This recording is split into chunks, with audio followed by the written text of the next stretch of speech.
Matt, your background photo looks like one of the rooms in the Royal Palace of Madrid.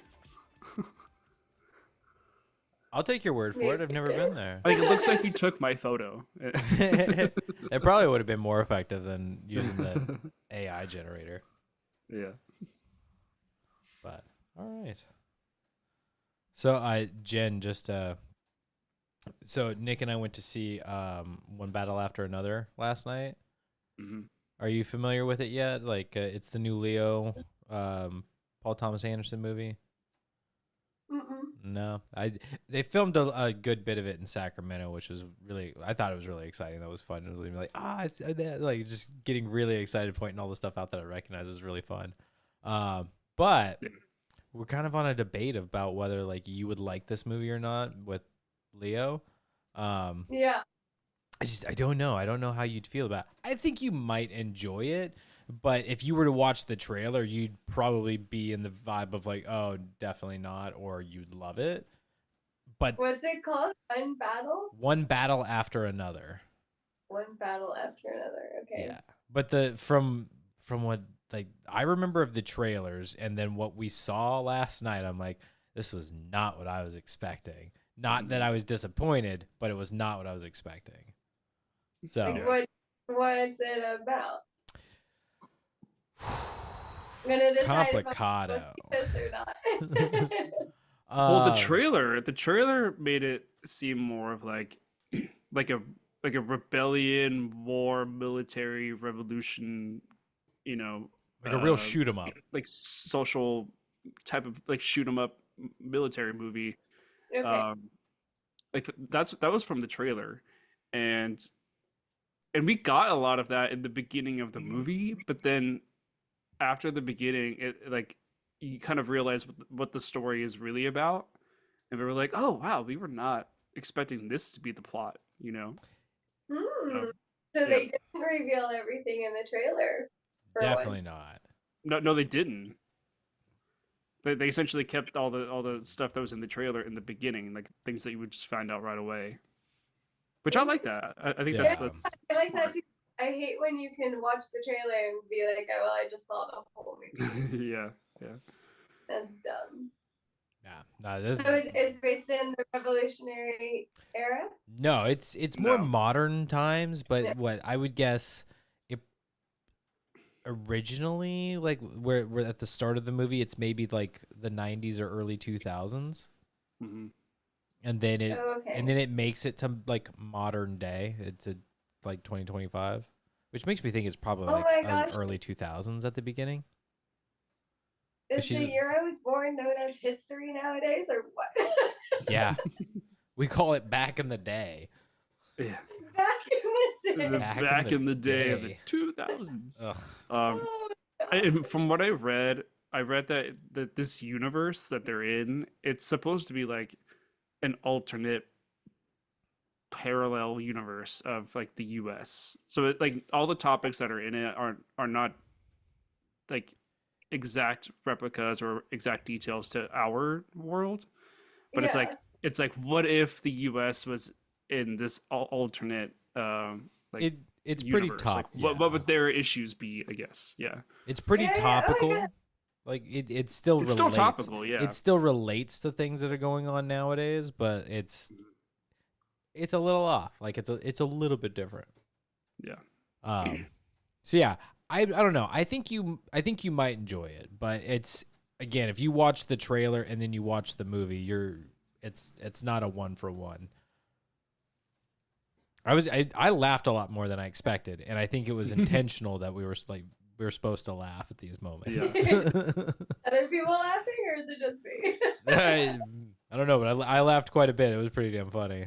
But I think there was a good amount of the crowd laughing at times too. So like it's dark comedy. So like, oh, okay, I like dark comedy. Okay, yeah. Well then, with that in mind, that's reassuring. Yeah, with that in mind, the movie for tonight is pretty much a dark comedy. So depending on your views for this one, we might have things to add or subtract. We'll see.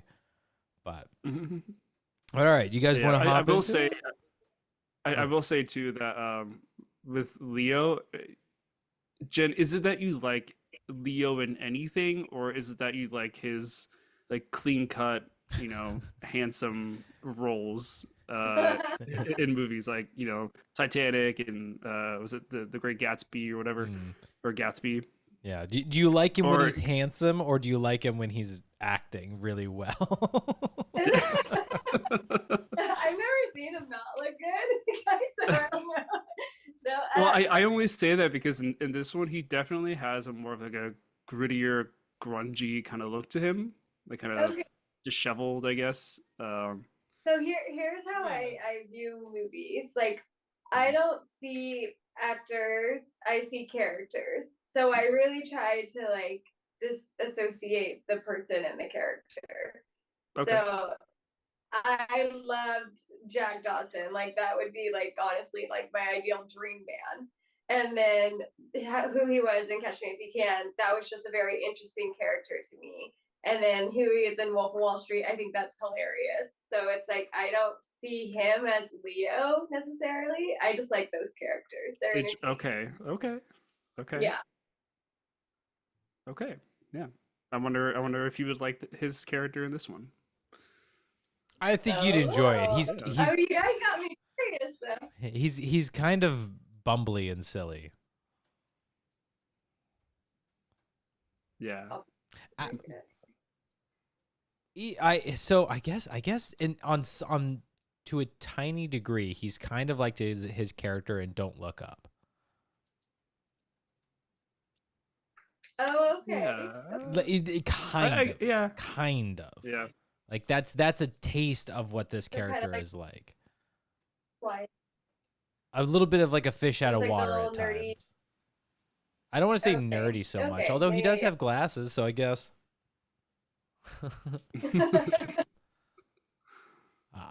All right. You guys want to hop into I saw. Go ahead, Jen.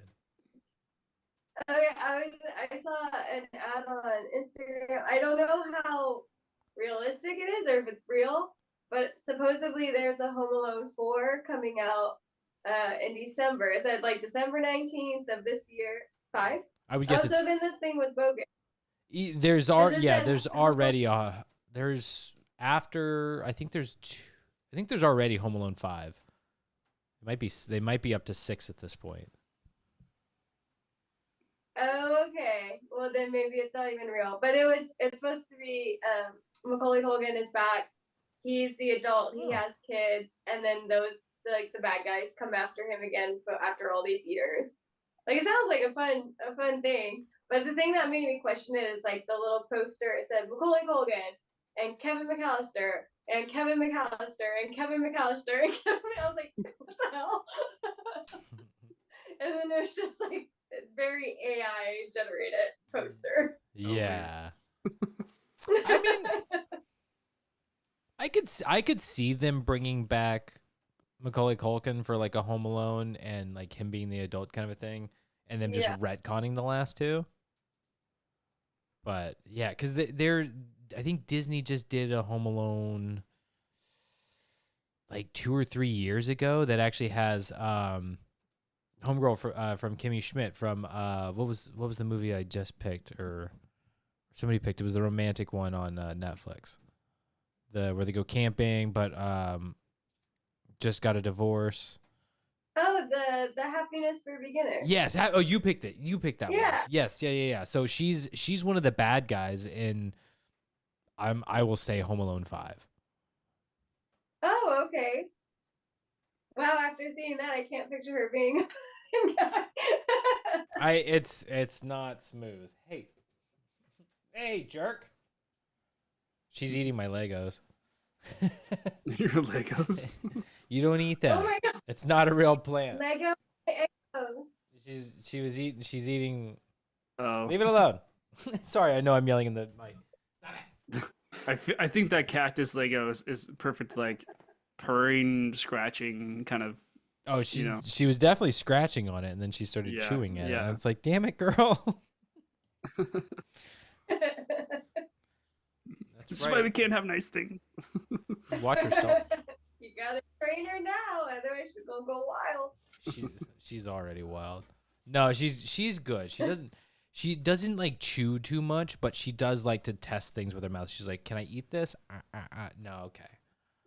But she'll break shit. What's really funny is she doesn't do the whole pushing stuff off of like counters and things too often, unless it's like a pin. Like if you've got a pin or something that's sitting on a desk, she'll smack the shit out of that. That's a classic pat Yeah. off. Oh, You know, for cats is a pen. Yeah. I got my on, you little right. girl. All right. Okay. Are we ready to start it? Everyone shut up. Let's start. Just shut the fuck up. I'm not talking.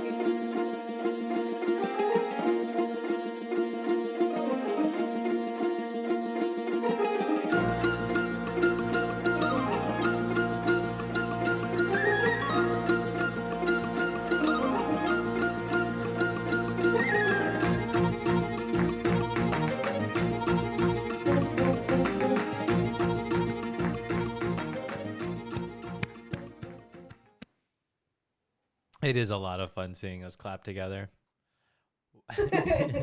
Welcome to GoodFlickas, home of the GoodFlickas. Can you take our critiques? Let's find out as we dive into tonight's movie, Death Becomes Her. I am, of course, Matt, joined tonight by Jen, and Kiwi was here, but she seemed to have taken Yeah, off. she's gone. She'll be back. She'll The be back. rain's starting to scoop. Does she like the rain? I don't think so. No, she doesn't like loud noises. Okay. She gets jumpy. Gotcha. Yeah, Lucy just settled in the window, so I think she's sitting back and enjoying it now.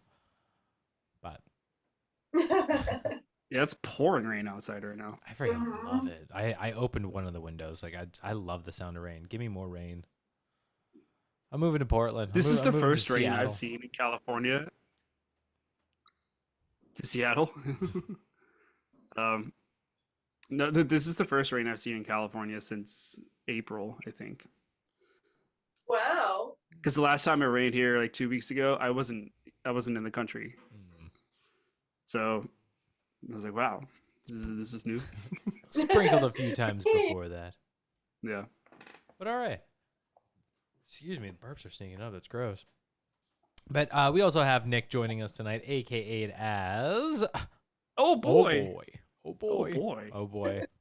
I obviously will talk about it, but that was one of like the lines that just killed me watching this movie. So good. And I used it. I used it in the little movie chat. So hopefully the reference was not missed entirely. Oh, I didn't check the chat. I think it was before Jen had actually watched the movie, so I'm not sure she would have caught any references at that point. I didn't catch it, no. All good. But yeah, so we do not have Brian with us. He is international, as he has traded places with Nick. It's so funny. Like, I mean, a week apart, you guys would have basically been crossing each other in the sky. Yeah. But yeah, so no Brian for a little while as he enjoys a little vacation. In Italia. In Italia. But yeah. So Death Becomes Her. This was my pick, the first unofficial pick of an ominous October that we are not doing. But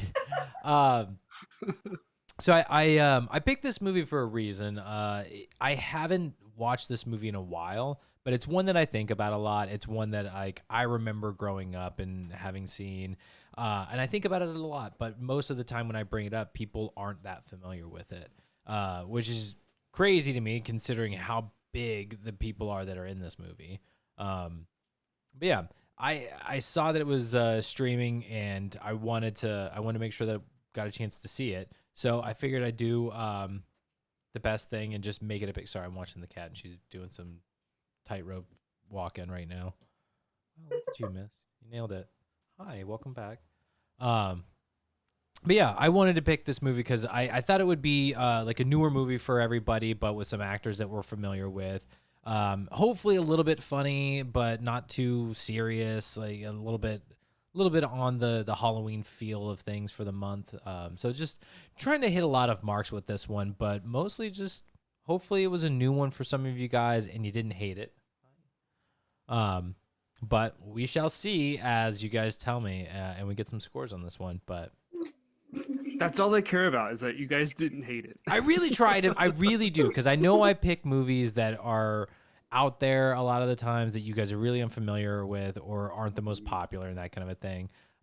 So I don't try to pick movies that you guys will dislike, but I still want to stick with that theme of unfamiliar. Gotcha. Yeah. So who wants to go first for initial thoughts? Go for it, Jen. I'll go first. So I've never seen this movie or heard of it. And you mentioned the cast and like you expect greatness, and maybe I made it bigger in my head than it was just a big disappointment. I hated this movie bad. Ooh, it comes out. He said, I have no idea. I just like I expected more coming from I don't think I really know Goldie Hawn too much. I know the name, but I haven't really seen any of her stuff. But at least with Meryl Streep and Bruce Willis, I just expected more. I felt like this was like their first movie ever. Like it was just I wasn't entertained. The person that stuck out to me the most though is the like the potion dealer. I don't know who she is, but she did an excellent job. But yeah, no, I'm giving this a big fat one. I don't, I didn't like it, and maybe that means I shouldn't go see the movie that you guys were just talking about. Totally different vibes. Okay. Trying to write down your score real fast. Jen, big fat one. A big fat one. Big not fat a skinny one. Not a skinny one. A fat one. Yeah. This was a Helen mid intro, crazy cat lady one. Yeah. Yeah. So, Death Becomes Her. One that I had never heard of before, and I texted my cousin.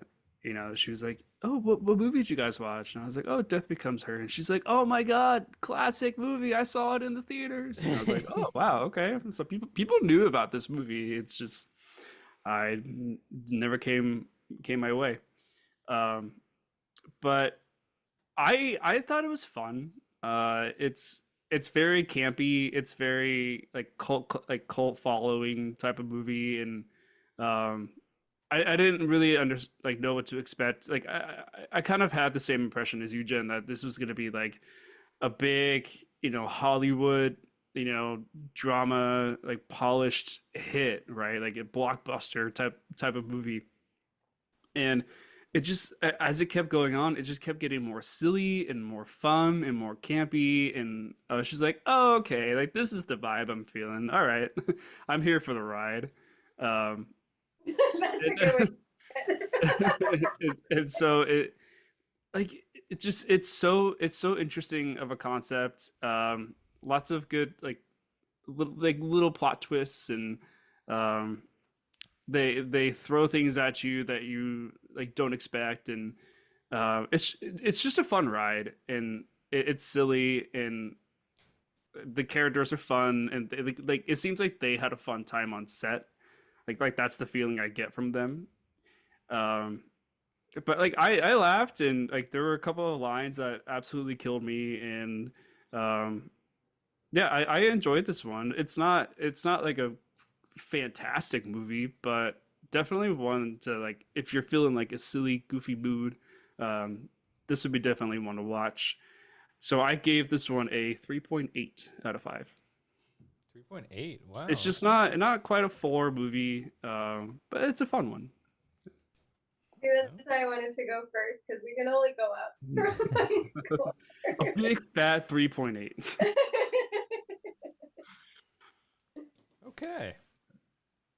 So, like I said, it's been a while since I've seen this movie, so this was nice. It was good to get to rewatch it. Because there was a lot about this movie that I really didn't remember. I remember the big things for sure, like a lot of the main plot points and the big scenes and stuff. But there's a lot of detail about this movie that I did not remember. And I really enjoyed that. But that being said, like I kind of like agree with you guys. This is not a polished movie by a lot of means, and I think that while some of it is designed, like we'll get into it with the fun facts and things like that, but like the campiness and like the over the top acting, the over dramatizations of certain things, like it's done for the comedy of it. It's done intentionally, but where I think it fails, and some of it is the actual like the story of it all, like the script itself. I feel could have been a little bit tighter. It could have been a little bit cleaner, especially at the beginning. It feels like it kind of drags out for like the first 30 minutes or so before it really establishes us of okay, and now here we are. Like I would have loved to have seen a lot more of these two going at it while on the potion, you know what I mean? Like versus we get like one night out of it. So I think that this story is really good. I think it's a lot of fun, and I think the actors do a great job. The over the top acting and the intensity really as it comes out later, like and seeing Goldie Hawn and Meryl Streep turn into kind of villains by the end of it is always a little bit fun, especially since they're not really known for those things. Except for Meryl, if you're considering Devil Wears Prada, but in my opinion, she's not really a villain in that one. But it's good stuff. So I'm looking forward to chatting about this one. I think there's a lot that it did well, but it could have been a little bit tighter. It could have been a little bit cleaner. So really enjoy this. Nick, you and I once again same mind waves 3.8. It's good. It's good, but it's not perfect by any means. And there's things that I just want to tighten it up. I would want to tighten this thing up a little bit. So 3.8. I will calculate our scores. So like gripping paper tight. So, okay, can I do like the intro stuff, and then Matt, you can do fun facts. Fun facts. Fun facts. Sit your butt down, cause Brian's in town. Fun facts. Not in town. Fun facts. Here we go now. So let's talk about fun facts. We didn't get the remix version that says Brian's not in town. I know. I thought about that earlier. I was like, dang it, I didn't do it. So today is October 13th, 2025 is when we are streaming this podcast. And Death Becomes Her is currently streaming on Netflix. So if you want to check out this movie, go on Netflix and watch it and check it out. Do it soon because it's leaving Netflix, I think, at the end of the month or something. Oh, okay. Good catch on that because I didn't catch that. So the budget for this film was $55 million. And the worldwide gross was 149 million. And I didn't actually write this down, but it was like 90 million international and then like 50 something million domestic. So it kind of broke even with the domestic, but worldwide gross it just profited a lot. So I thought that was interesting. So it's the names, that's for sure. yeah. So ratings, that's the next one, right? IMDb gives this a 6.7 out of 10. And I learned this for the first time today. It's not letterbox, it's letterboxed. Yes. I didn't know there was a D at the end of it. Yeah. I thought it was just letterbox. No, letterboxed. I mean, it's one of those where like I feel like nobody really enunciates it hard. Yeah. I typed in letterbox rating and I was like, what's this letterbox D? That's the one. Yeah. So letterboxed gives it a 3.7 out of 5. So pretty close to me and Matt. And then Roger Ebert, no rating. Ooh, okay. And it was due to him taking time off because he was diagnosed with cancer this year. Ah, okay. Yeah, and then I guess he had surgery in like the early 2000s for it. Um, yeah, so no rating from Raj. Um, GoodFlickas rating, Matt, do you have that? Sorry, GoodFlickas rating is a 2.87. Ooh, okay. It's a little low. Okay. I wonder why it's so low. I wonder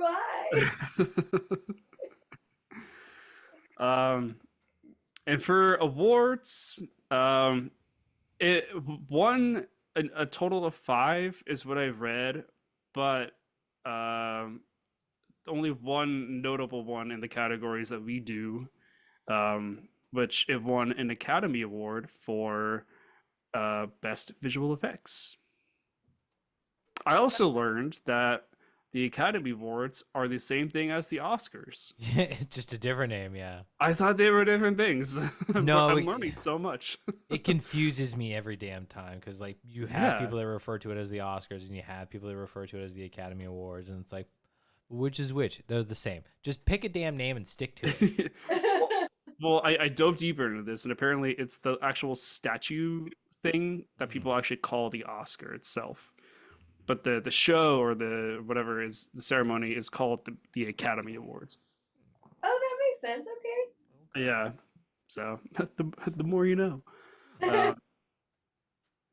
And then it won awards for like other categories. Like it won a bunch of Saturn awards. I don't know what that is. Saturn Awards are the science fiction, fantasy, and horror awards. Okay, yeah, it won like 9 awards with those. So it was nominated for a bunch. It only won 2. oh, I thought it said 9. I think it was probably nominated for 9. So let me see, 1, Nominated for 3, 9. 4, That would make 5, more 6, sense. Yeah. 8, yeah, 9 nominations, 2 wins. Okay, so I think in total the movie won 5 awards, but 1 was an Academy, 2 was Saturn, and then the other ones were probably something else. I can list them off real fast. I've got you. That's crazy to me. Award circuit community. So nominated for awards. 16 and then won 5. Yeah. Wow. Yeah. I'm surprised that it was even. I'm like, Razzies? Ooh, actually, let me take a look. I don't think it got any Razzies. Yeah, I didn't read Razzies anywhere. No Razzies that I can see. Just first to give him a Razzie. Jen's Razzies. Jen, you should have your own like award show for movies you hate. I'll call it the negative. You should, and then you can call it a jazzy, a jazzy. Nailing it, dude. A Jazzy Award. Sounds all nice. It has to be. We should call it a kiwi, but it's just like a little statue of your cat. Oh yeah, the Kiwi Awards. We made it to the gens. Unfortunately, I didn't win a kiwi. Plus, it I gets actually really like that. and then it confuses people because they're expecting like either like the fruit, the kiwi, or at most like the little bird, right? But instead, it's just a cat, and they're like, Yeah, is the statue like kiwi holding a kiwi? with a kiwi on its shoulder. Yeah. And then so for actor spotlight, we have the one and only Meryl Streep as Madeline. Yes, we do. Yeah. Oh, Meryl Streep. Meryl Streep. Do you want to talk about Meryl Streep? Because we can talk about Meryl Streep. Well, that's why I paused a little bit. I figured. It was like that. That felt like you were looking for a conversation here. Let's talk about Meryl Streep. Go ahead, Jen. Well, I just thought it was funny.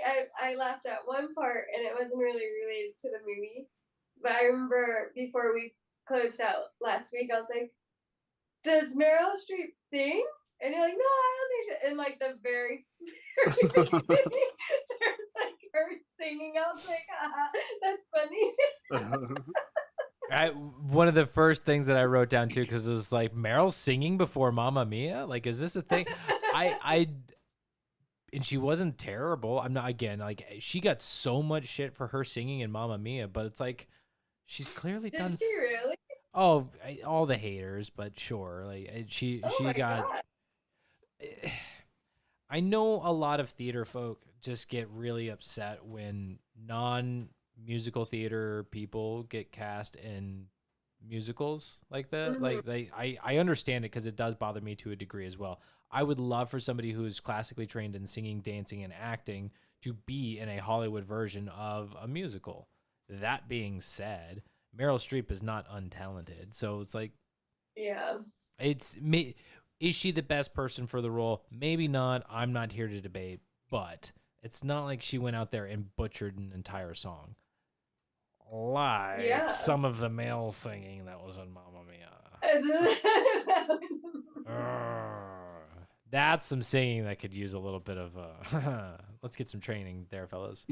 Yes, I agree.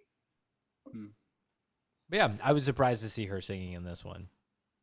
And performing. I didn't realize she was a dance performer. She's Meryl, man. She don't mess around. I when I think of Meryl Streep, I just think of her as like rom-com. You know? What's the older movie you think older of? generation rom-com. You gotta watch Young Marilyn. Yeah, Young that's what I'm Marilyn. saying. Sorry, Like, in Young this Marilyn. Young movie- Meryl. I'm getting in my Meryl, yeah. Young Meryl. I'm getting too excited. but, Hi. but that's what I'm saying is like this movie I think is the first time I've ever seen her this young. Like I've always just seen her kind of Same. like middle-aged or older or what like 2000s, 2010s. Meryl Streep is kind of what I know. So I was like, wow. She was a babe. I was gonna say, like, Yeah. this is your first time seeing her looking all hot. Yeah. Yeah. Even when she in this movie when she's like, I'm ugly, I'm old, and I'm like, babe, no, you're not. I love Meryl Streep. I think when she Yeah, no, gets she's to do, fantastic. Yeah. but I think when she gets to do funny stuff, like she is really funny. Hmm. Even in Devil Wears Prada, like the physical seen it. comedy, the little stuff that she does when she's just reacting or responding to something that Anne Hathaway has said, like it's fucking hilarious. And it's subtle. That's what I really like about it. Is like she can be really funny in subtle ways. In this movie, I think she just got a chance to be goofy, and it was fun. Yeah. I like it when she's having fun. Jen differs. Yeah. Um. All right, and then we have the Bruce Willis as Ernest. So I have thoughts too. yeah. I honestly I didn't hate his performance or anything like that, but I also just wasn't like overwhelmed by him. The little fan cast that I had as I was watching this was like Rick Moranis would be amazing in this role.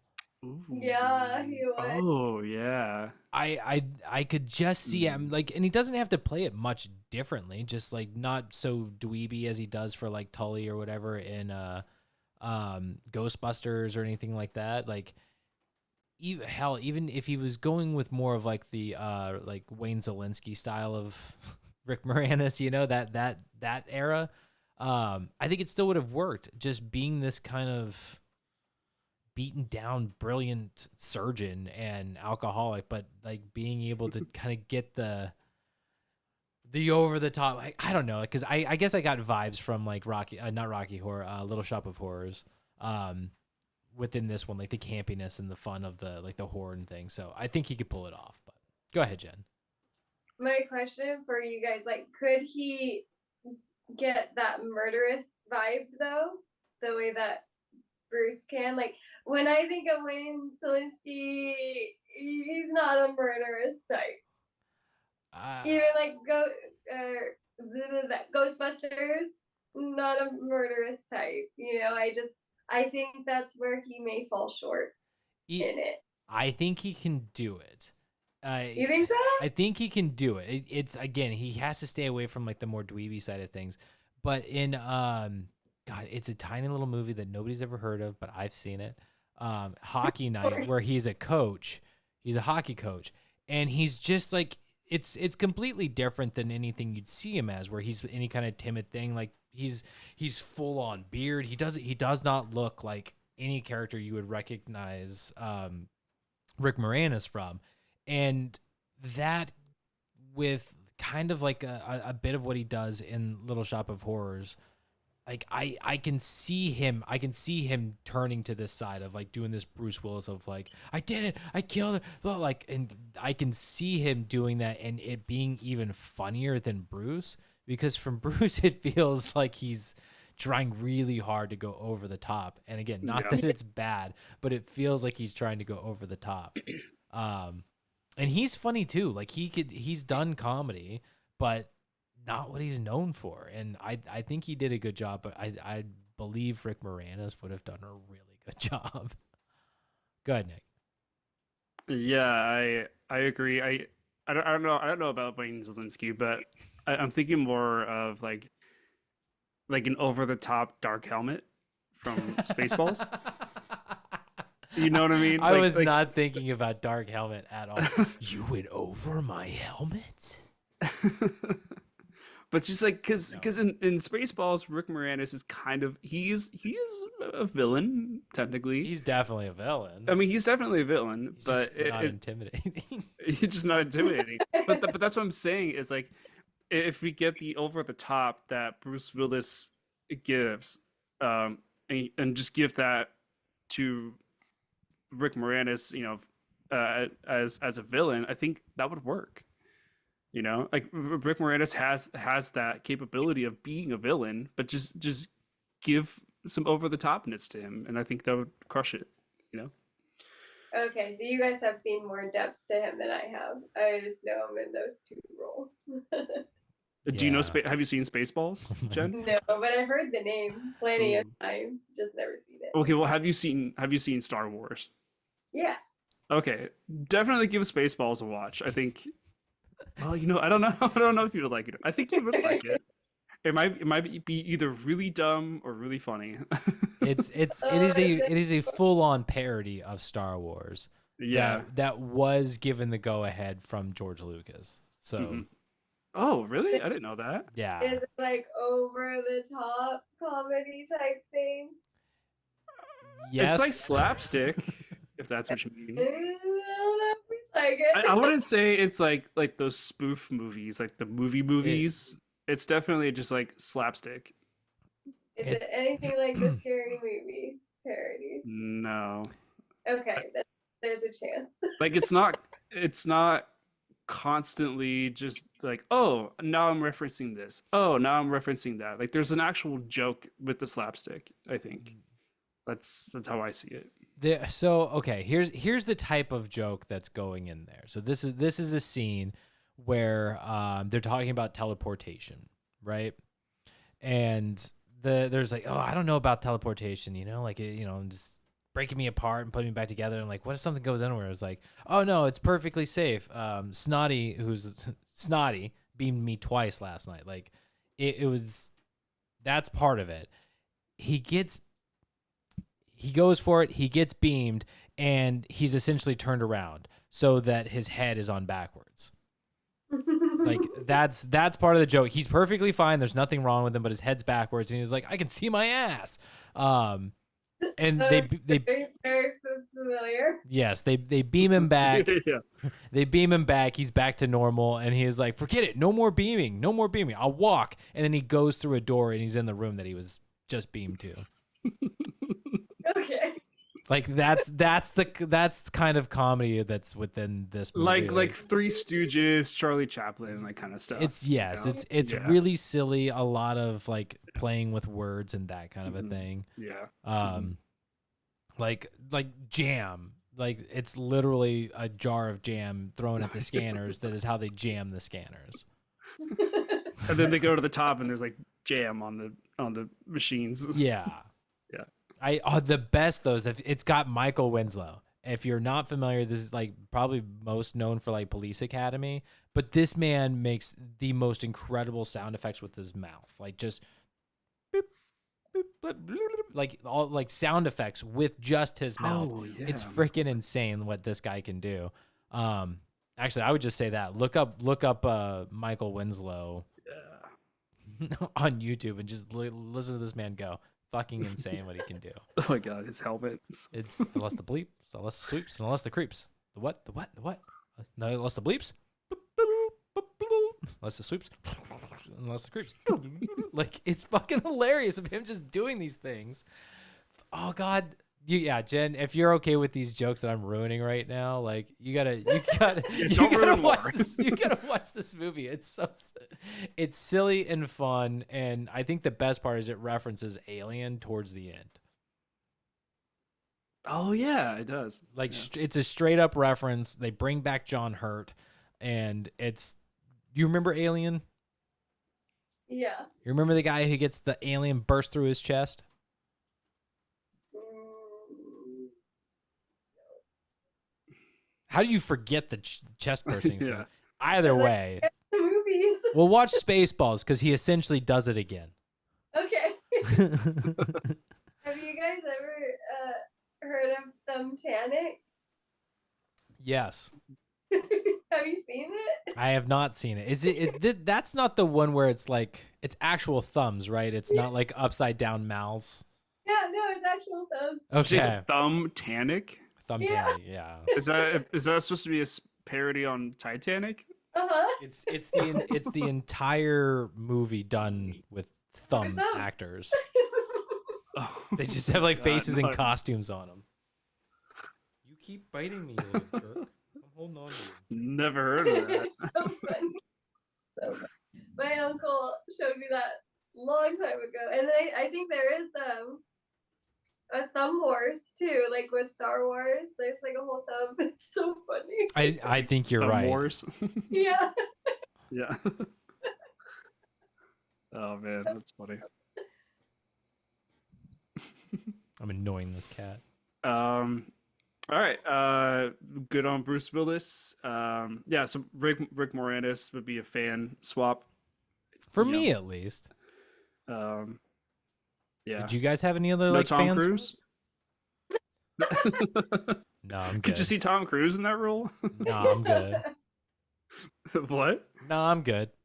You know, you're good. All right. Old TC, No, he could do I anything though. I can't see him in that role. I mean, I feel like I could too, but it would be so out of place. But it'd be very interesting to watch. Mm-hmm. Yeah. Mhm. I could see it. All right, and then last but not least, for the big three, we have Goldie Hawn as Helen. Goldie. I honestly forgot about this woman. I just like I remember my mom dropping the name Goldie Hawn many years ago. I think my mom was a fan of her, but I hadn't heard anything about her since my mom talking about her. I don't remember her doing a whole lot. Like I'm scrolling through now like to see what her stuff is and like yeah. It's Has she done a whole lot? I mean You know her name, but that's it. Yeah.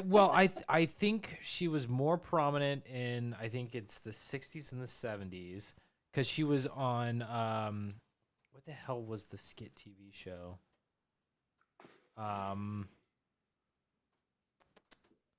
Yeah, she was on TV as like a comedian, and that's what she got her start with.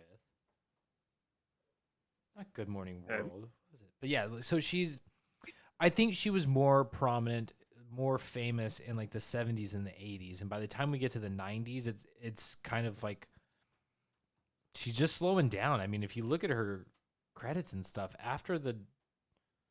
once she hits the 90s, pretty much death becomes her. She doesn't do anything until 96.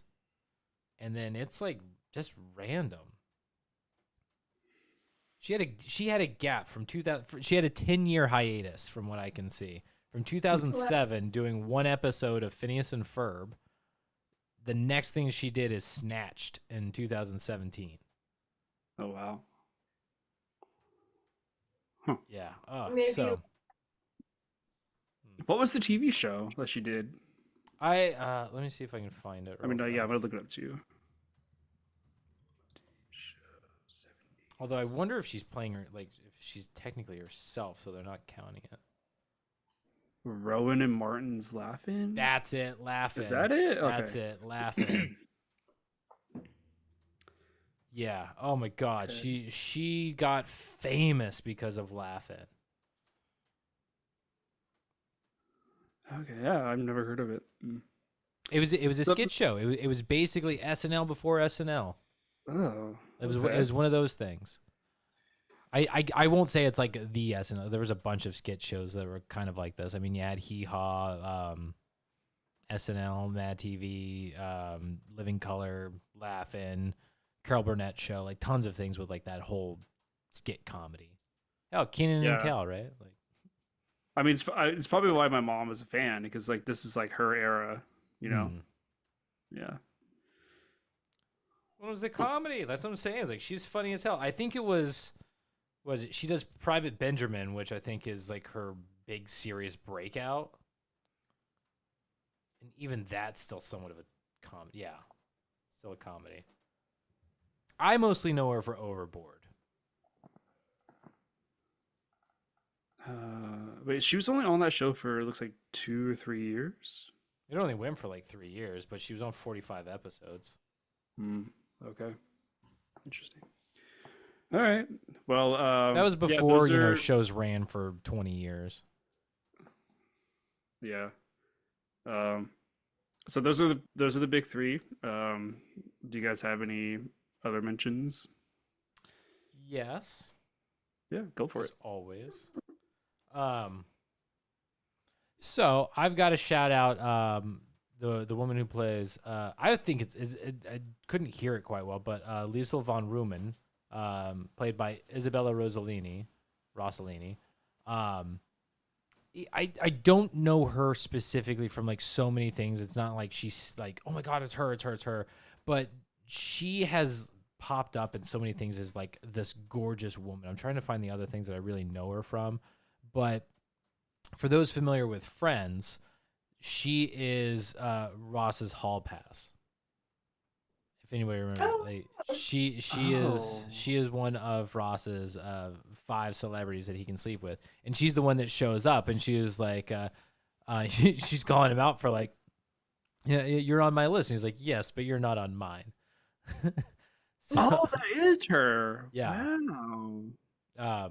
Like I said, I mostly know her as being like a gorgeous woman, like a powerful, gorgeous woman.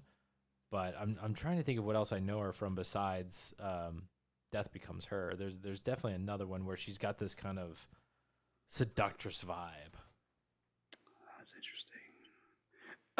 I'm always like in awe every time we mention an actor. There was like that we know to be in Friends. I'm like, oh, that was that person. Like now I see them differently. Yeah. You've changed. Well, it's just like because you see some of these people on Friends, and you're like, oh, like that's just an actor, but then you don't realize when you watch them later in a movie that was that person. Yeah. Yeah. My God, nice. I'm going through her stuff, and there's tons of stuff that like I recognize, but nothing that really stands out. So, Yeah. but yeah, just wanted to shout her out, because she pulls it off in this movie. You know it's true. There was one other actress.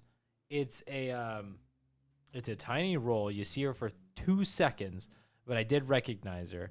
Has anybody watched That 70s Show? Oh, of course. Yeah. Okay. So you're familiar with Kitty? Yes.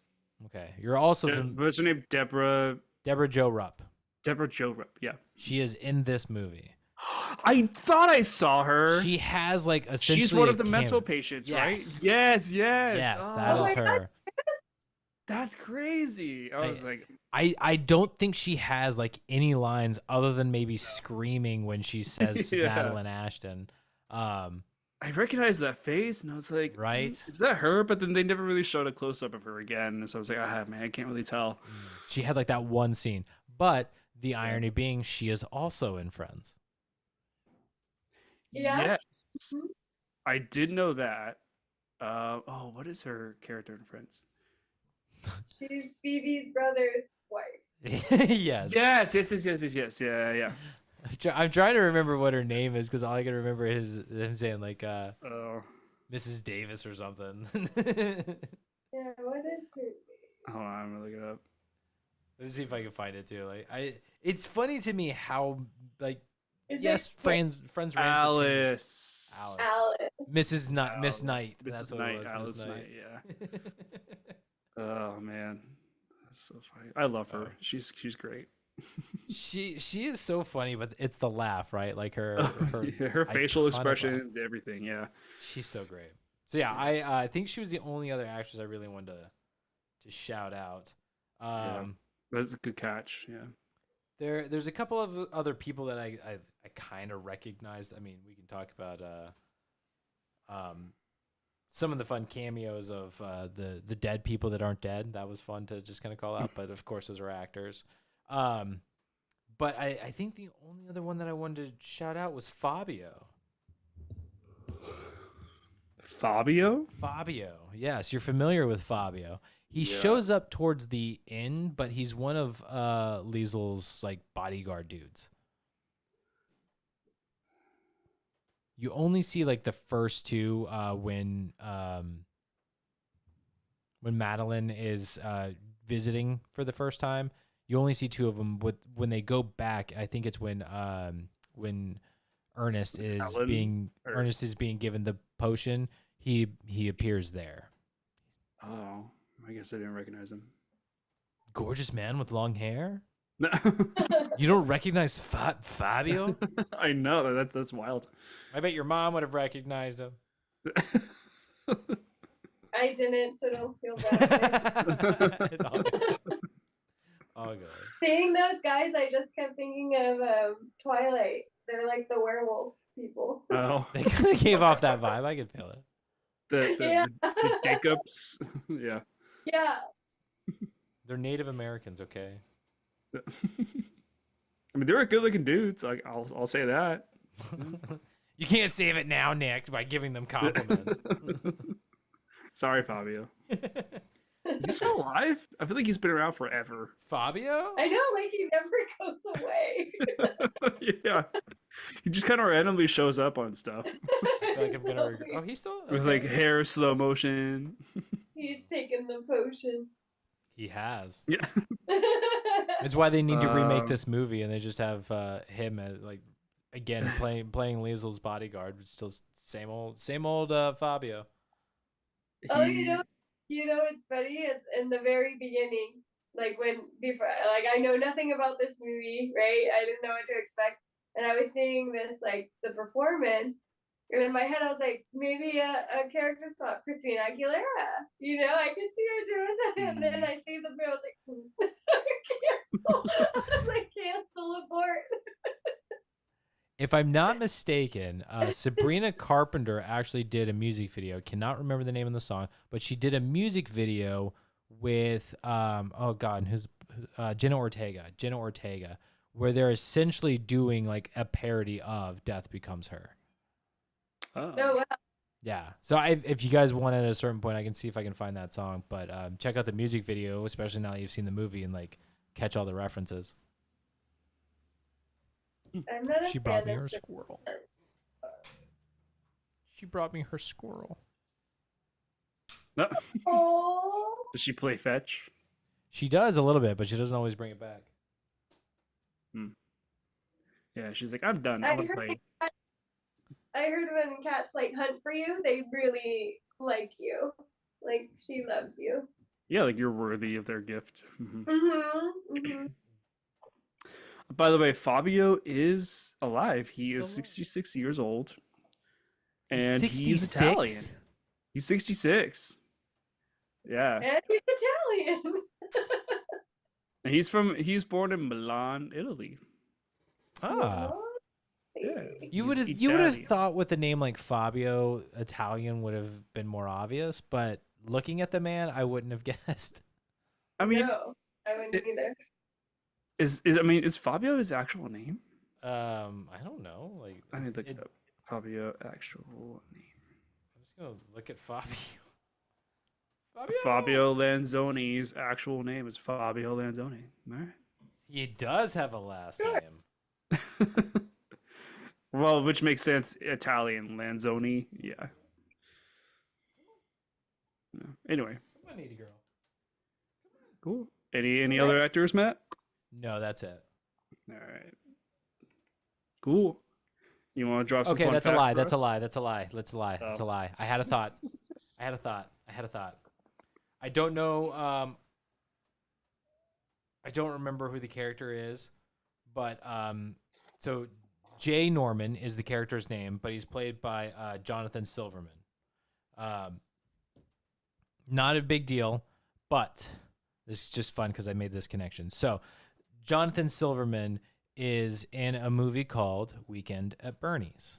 Oh. Which, as some of you may know, if you're Friends fans, is Rachel Green's Rachel's favorite movie. movie. Yeah. So there. Sorry, I remembered that, had that connection, had to make it, brought it up, done.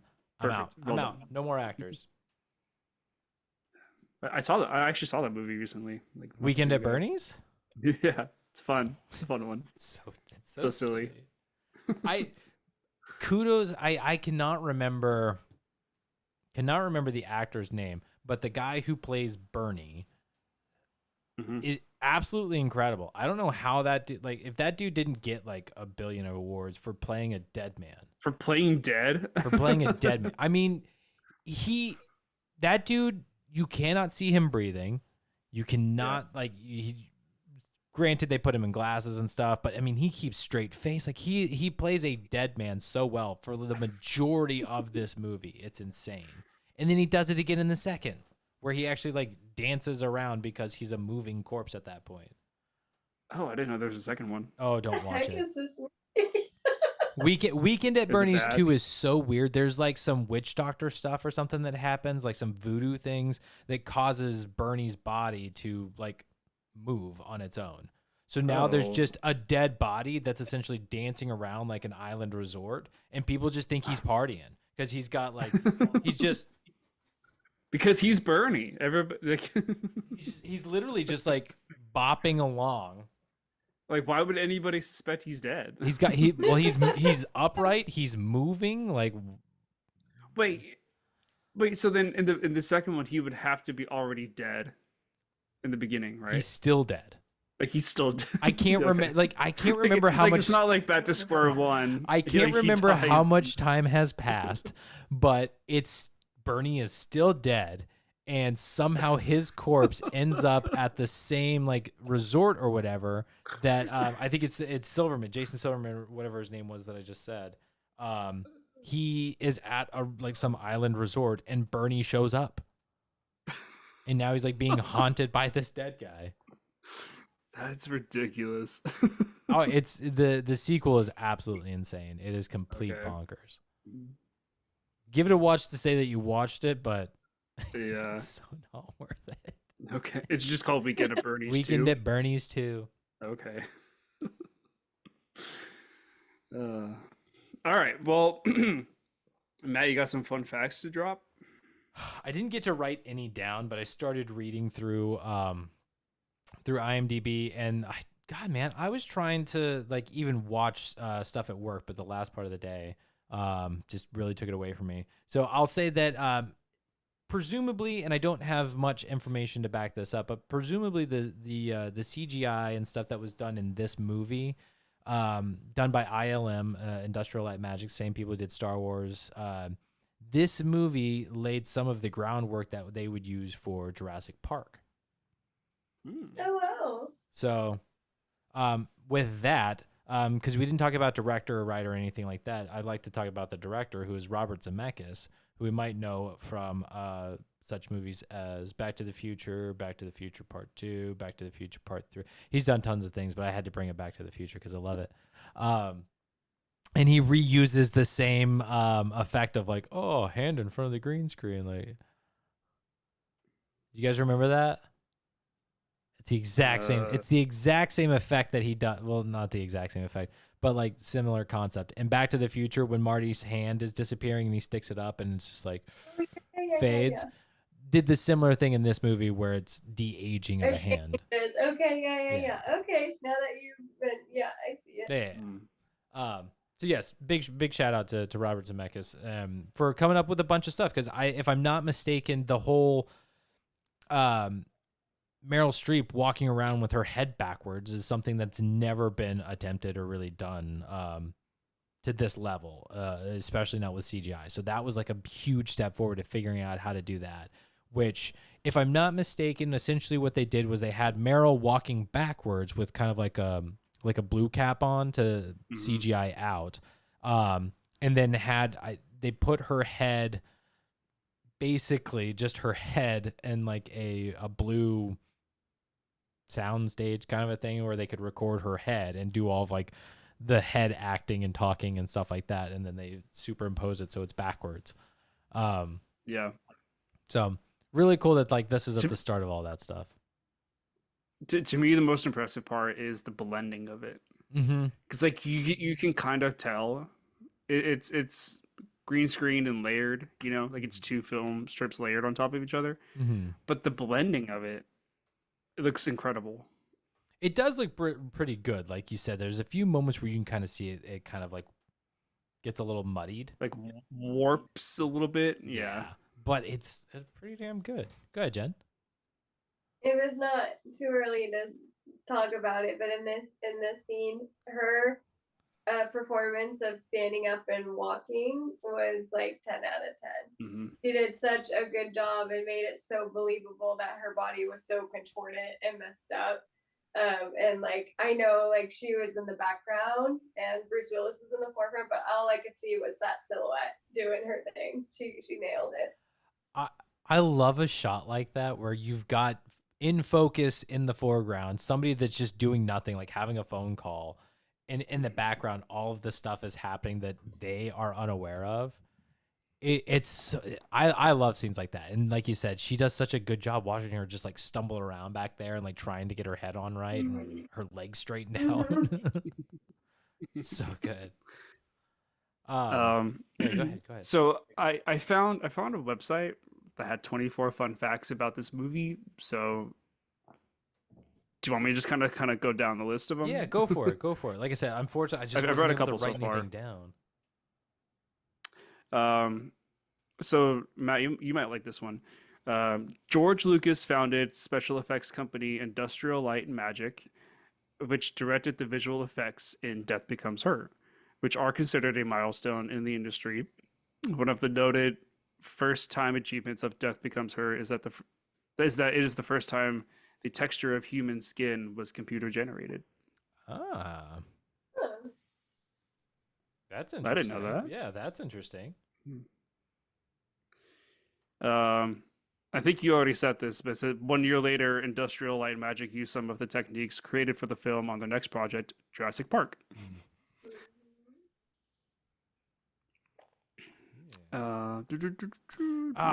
This is sorry, just to jump. Yeah, go for it. If I can. Yeah. So, I'm gonna read this directly from IMDb and then go off of it. But this is the second Robert Zemeckis film to win an Oscar for Best Visual Effects. The first film is Who Framed Roger Rabbit, and the third film is Forrest Gump. Oh. So Robert Zemeckis directs Forrest Gump. Forgot about that. But yeah, when I think about Who Framed Roger Rabbit, to me it is the greatest blend of cartoon and live action. There's nothing that has come close in my mind to what Who Framed Roger Rabbit accomplished, and they did that in 1988. Like, no, God, that was 88 in the 80s, yeah. So I always think that movie is the 90s, but no, it's the 80s. It feels like it should be like in early 90s, but it's late 80s. But that movie blows my mind, and honestly, the more that I think about it, like Robert Zemeckis is, like, we give a lot of credit to Spielberg for like being like the godfather of sci-fi and all that. But teaming up, I mean, like Zemeckis, this guy gets involved with like CGI and special effects. Like, it's typically on a more campy or cheesier side of things, but I mean, he's still doing it and getting these things like innovative. Who Framed Roger Rabbit is incredible what he accomplished. This is the start of CGI. I mean, the guy comes up with we're twisting a woman's head around and CGIing skin for the first time, right? Like, I feel like Zemeckis deserves a little bit of like respect in the sci-fi realm of things and advancing CGI and special effects. I just realized I forgot to mention who the director was of the movie in my initial list. Was it Robert Zemeckis? It was a guy that he goes by Bob, but most people know him as Mr. Zemeckis. Bob Zemeckis. um, He prefers yeah. Bobbert. So Meryl Streep hated working on a film that relied so much on special effects, and she vowed not to do it again. So you might like that one, Jen. I do. It shows. And here's a quote that she has. She said, "My first, my last, my only. I think it's tedious. Whatever concentration you can apply to that kind of comedy is just shredded. You stand there like a piece of machinery. They should get machinery to do it. I loved how it turned out, but it's not fun to act to a lampstand. Pretend this is Goldie right here. No, I'm sorry, Bob." She went off the mark by 5 centimeters, and now her head won't match her neck. It was like she said it was like being at the dentist. Oh wow, strong. But it shows. It shows. Like there is something held back in this, and maybe that's exactly what it was. Like her heart wasn't in it. Okay. I appreciate that she makes the argument because it's one of the things that I hate about CGI and what we've gone to for acting. I mean, the amount of movies where actors are being put into costume and then put on a set that's nothing but blue. It's like, all right, that's happening over here, that's happening over there, like yes, I think it's fair to ask actors to use their imagination to sell what they're doing, but my God, putting them in a blank room and saying, all right, imagine this, like that's next level requirement of pretend. And I don't think it's fair because like now you have to spend so much time. Like I'm trying to be me, think of my lines and what my character is feeling in this moment. But now I also have to think about what's happening there. That thing is coming from over here. And like I have to create all of that in my head and remember all of my lines and my emotions. Like that it just seems unfair. And whether somebody's able to do it effectively or not is not really the point. But like she said, like it's not fun. I think the reason a lot of people get into acting is because they get to pretend. They get to be somebody else, and that's enjoyable, getting to play and act. Mm-hmm. But when you have to do that all of the time, like that's your job is, all right, surround yourself with blue and go at it. Like that's infuriating. That would really bother me. Yeah, especially if this her first time ever doing it, that would be like shock. I mean, she even said that she liked how it came out, so I think it was just kind of one of those things of, okay, cool. Like I don't need to do that again. Yeah, like not my cup of tea, not my style. Yeah. I understand the process, but I'm good. Yeah. So this fact kind of answers our question before of cast swap for Bruce Willis. So Kevin Kline was originally cast as Dr. Ernest, but backed out after a pay dispute. And then Jeff Bridges and Nick Nolte were also considered before Bruce Willis was cast. Wow, so he was like down there. I think Kevin Kline would actually be really good. What does he look like? I forgot who he. The best thing that I can think of for Kevin Kline is Wild Wild West. He's Will Smith's sidekick. Quit eating it. I love your adorable face. Why do you do this? Why? I love you. Why?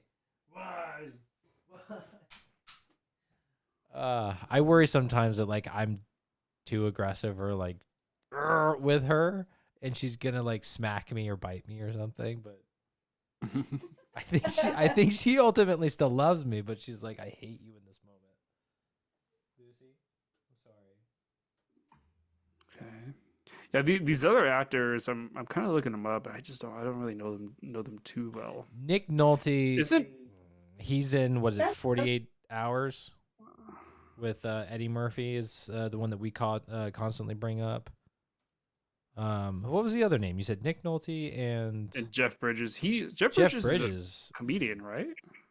No, I mean yes, but like Jeff Bridges is Tron, Big Lebowski. Trying to go through all of the Jeff Bridges shit now. Sorry, I got stuck on the dude. I'm the dude. Oh God, he's Big Z in Surfs Up. Oh my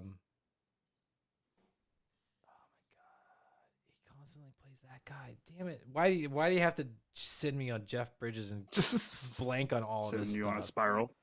Well, now I'm trying to remember all this stuff with Jeff Bridges because is it True Grit that he did the remake of? True Grit, yeah. All right. Tron. That's what I love with him. Tron. But while you do that, Tron the Kingsman, that's a good one.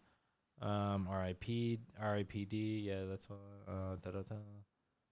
Iron Man. Ooh, okay. Iron Man, Surf's Up, Stick It. Seabiscuit. who was he in Iron Man?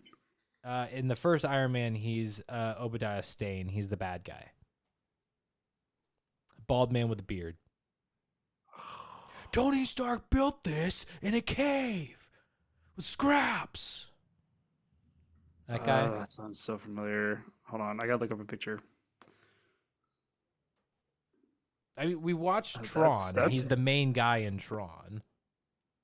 The original or the remake? All of the Trons. Oh. He's in all of the Trons. And they're not remakes or sequels. Oh, God, I forgot he was in The Last Unicorn. Oh, okay. Hmm. King Kong. Yeah, I guess my I just... God, he was in King Kong. I forgot about King Kong. I just never really paid attention to him too much. You got to watch The Big Lebowski. That's the one. Oh, I've seen that with Jeff Bridges? no, with the other guy, the guy from Roseanne. What's his name? John Goodman. Sorry, that was funny to me. Yeah, John Goodman. John Goodman. John Goodman, Steve Buscemi.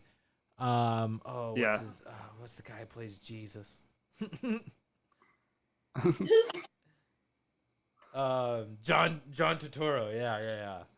John Turturro. Oh fuck yeah, Flea's in that. I forgot Flea was in it. Oh my God.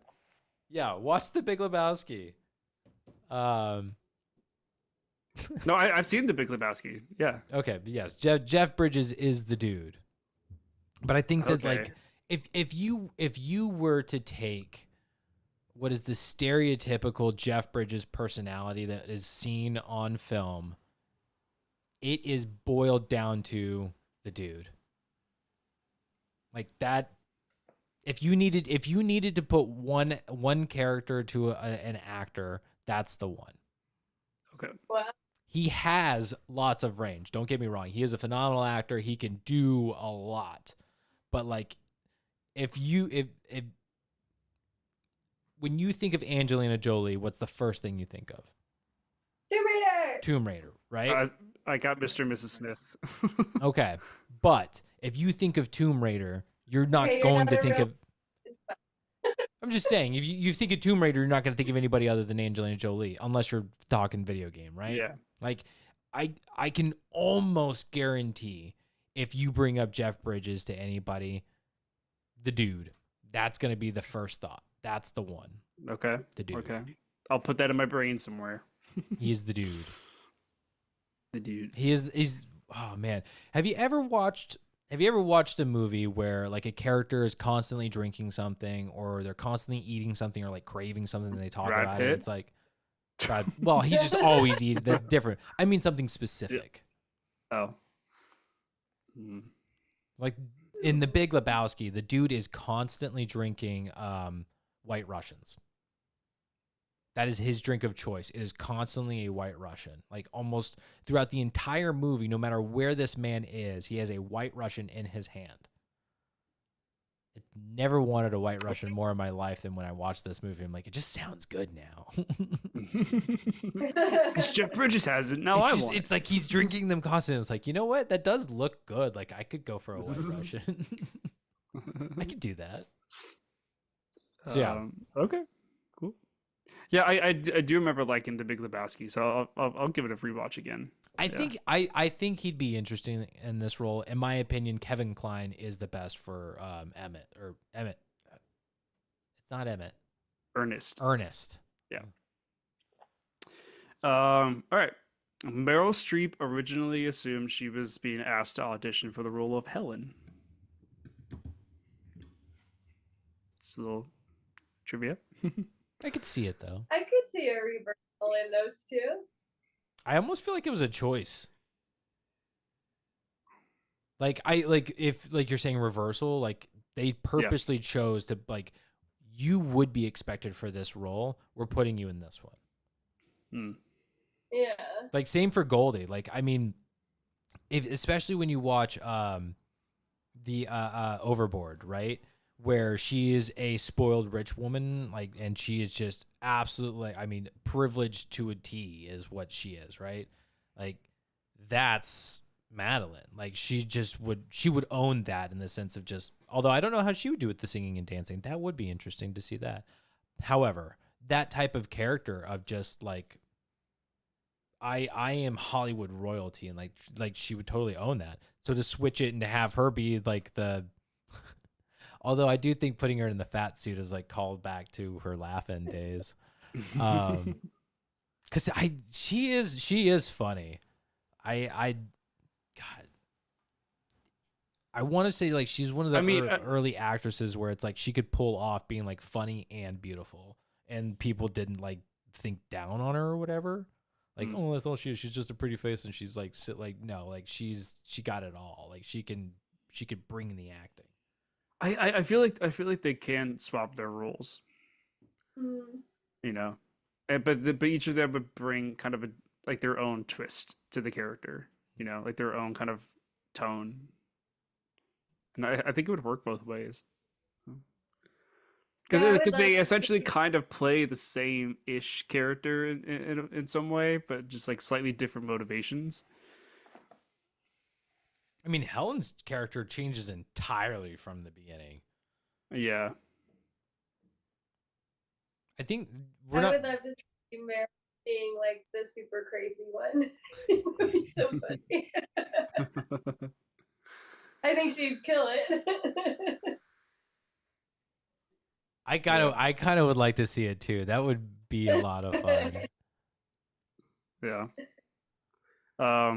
Speaking of, during their shovel fight in that scene, Meryl Streep accidentally hit Goldie Hawn, leaving a small scar on her face. Oh, they actually gave him shovels? Yeah. I mean, they looked like real shovels. I mean, not just. I mean, they could have been like styrofoam props, maybe, but you know, I gotta look authentic. I waffle on this all of the time of like when it comes to props departments and stuff like that of like you get a call for, okay, these two women are going to have a shovel fight. And like, what is the easiest solution to find shovels? You get real shovels. You just get real shovels and you make them look bad. Like it's easier to take a shovel and make it look like it's been used than it is to create an entire like safe, fightable shovel that looks realistic. Like it all can be done, right? Like this is where I say like I waffle and stuff. It's like you hear this kind of thing all the time, especially back in the day with like before I think safety regulations and things like that were really hammered in of like we got to protect these people, and it still happens. It still happens constantly.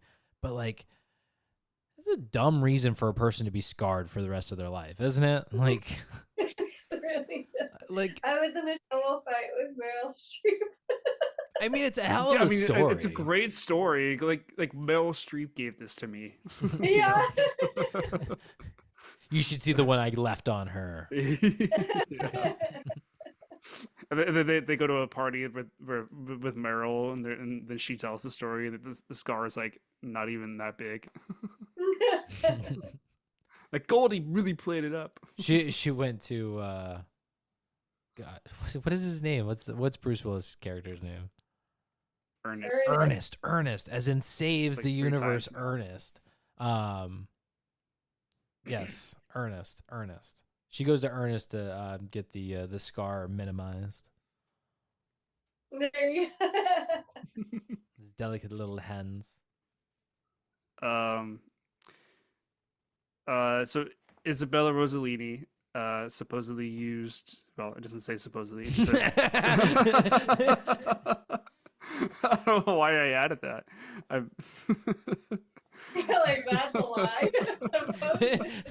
I guess she did this. I don't know why. Well, because I'm like, okay, I'm trusting the source, but I'm saying something as if it is fact, and I have to be like, well, We're saying all of these things as if it's fact. If we're wrong, please fact check us and let us know that we're wrong, because we'd like to be right. We don't want to report false news, but yeah, then we got to change our segment to fun speculation info. yeah, it's a whole name change thing. It's already through That is like a trademarks, rap. right? Like it's a, Yeah. wow. No, it says Isabella Rossellini used a nude body double. Supposedly. I'm pretty sure that was her body. I mean, Oh, is this an interesting one? Test audiences did not like the film's original ending, so an entirely new ending was filmed. In the original ending, Ernest meets another woman and fakes his death to escape Madeline and Helen. The film ended with Madeline and Helen running into Ernest and his new wife, as they are a happy elderly couple, and Madeline and Helen are miserable. The original ending has never been released to the public. Oh, I like that ending though. That's better than a funeral and then them falling down steps in like shattered pieces. Spoiler. I like both. Like, but both are kind of fun to me. But I think I Does like he- the original more though. You do? I know the original that we've never seen. Oh, okay, yeah, I like it better. It Yeah. just because like I do like how this one ends with them essentially shattering and being left in like pieces. Like this is what they've literally made of themselves. But I would like to see something similar where it really is just like it's old man Bruce just bumping into them and them essentially at the same place, that like looking the same, like the one man who could like save them or like have helped them, it's long past like fixable. They have just been surviving, and that's all they can do at this point. And they accept that, they know that. Like I feel like it gives a different vibe, and it can still end with them shattering to pieces. Like it just, I feel like it'd be a little more satisfying for Ernest to kind of get the last haha of, no, I've been alive living happily while you guys have been suffering. Like we still technically get that, but it's not a funeral. It's not the same. Go ahead, Nick. well, here's the thing: is at one point of the movie, the women have come to a realization of that they are going to look like this forever, so to speak, right? Or be in this kind of youthful mind forever. And I think that really plays well into the original ending of, like they can still have like the layers of makeup and pain and peeling off and stuff, but when they see elderly Ernest and his new wife, or new old wife, um, that they can see like, oh wow, like that could have been me and whatever husband I would have ended up with, had I not taken that potion, like living this happy life, like mentally, rather than being so focused on my looks. So I think, yeah, I think that original ending would have worked out nicely. Like it would have set across what the the plot was really telling us about staying youthful and trying to look young forever is not the best way to live, and rather than just shattering to pieces because your body is falling apart. I wonder what the tone of that original ending was that got people to be like, yeah, this isn't any good. You got to change it up. Yeah. Who are these people? I want to meet them. Who are you guys? Yeah, who decided that? I thought that's where they were going after the big drop, and then seeing that he survived it. No spoiler, he survived it. I was like, oh, this is a perfect opportunity for him to just fake his death. Like they think, but then they end up meeting him downstairs. Which I mean, when they teleport downstairs, how they get there so fast? Like, Okay. We're getting into scenes and stuff. Like I'm excited for it. Oh, it's fine. No. Like I like when we can like talk about scenes in between the fun facts. Well, that's yeah. Yeah. We're flying by the seat of our pants on this one without like direction of. I appreciate you having these pulled up, so thank you, Nick. Like I'm sorry I couldn't pull more. Yeah, no, you're good. Do you have I'm one that you could say right now? Well, I'm kind of going through. Well, the last time I pulled one up, you immediately said it, so I don't think so. No. You keep taking all the good ones. I did read, it's not on here, but I did read that this movie is actually really popular in the gay community. Oh, yeah. Apparently, I just saw this too. Like I guess the LGBTQ community, I can't remember how many there are. But yes, in the queer community, there is like a huge thing, especially with drag queens, I guess, where they've kind of claimed this as like a I don't know the full story. I had just seen a thing about this, but it was it kind of using these characters, so Marilyn Goldie's characters, as like icons for this kind of statement and defiance against like this requirement of women to remain young, beautiful, and perfect forever, and not being allowed to grow gracefully. There's a lot more to it. I just saw this. I'm glad you brought it up, but damn, I didn't get enough into it. Did they have more information? Well, okay. This is the entire fun fact. It says while death becomes her became Take your time. Jesus. Take your time. While Death Becomes Her became a cult classic after its release on home video, the DVD release of the film was criticized for being sloppy, leading to poor quality transfer. The film is especially considered a gay cult classic. On season 7 of RuPaul's Drag Race, the series featured a Death Becomes Her themed runway show. One Drag Race winner, Jinx Monsoon, has even starred in a drag version of the film. Oh. There's a drag version of the film? Interesting. I've seen that they've turned it into a play as well, I think. Like, I think it's on... I think there's a stage version. Oh, yeah. It's a Broadway, I think, too. It's like a Broadway play. Probably. I didn't want to say it was on Broadway because I haven't confirmed it's on Broadway. But yeah, so yeah.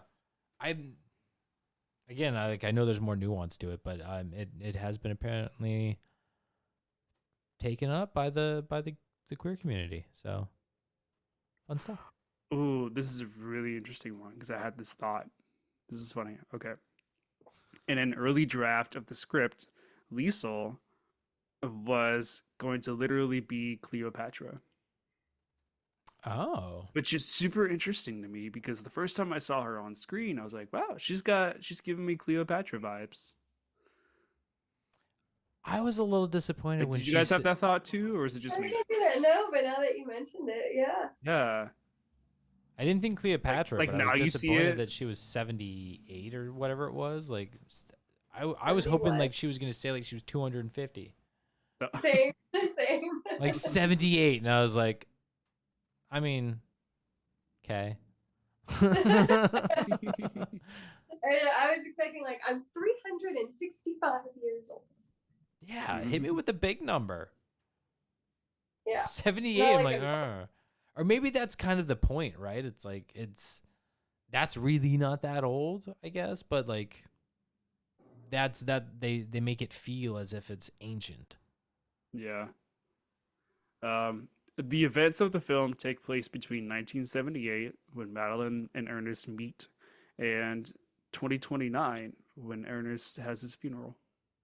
Oh my God, we're creeping up on Ernest's death. Yeah, in 4 years. Meanwhile, he's out there doing the Lord's work. Yeah. Okay, I'm almost at the end here. Let's see. Goldie Hawn's partner, Kurt Russell, has a cameo as a man being interviewed on television in one of the hospital scenes. Wait, who was it? Kurt Russell's Kurt character? Russell? I'm going to have to rewatch this. Uh, That's funny. Matt, maybe this will apply to you. Sydney Sydney Pollack Mm-hmm. also has an uncredited cameo as an emergency room doctor. Okay. And then the last one here is, in the script, Madeline and Helen had been friends since attending Radcliffe's college together. So I guess that's how they had known each other.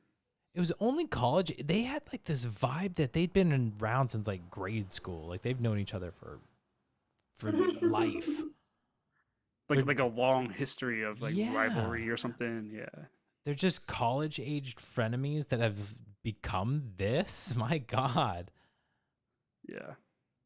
Well, they're a little screwed up in the head, but Mm. they're not the most stable of women. This was the one I was trying to find. To reading from IMDb.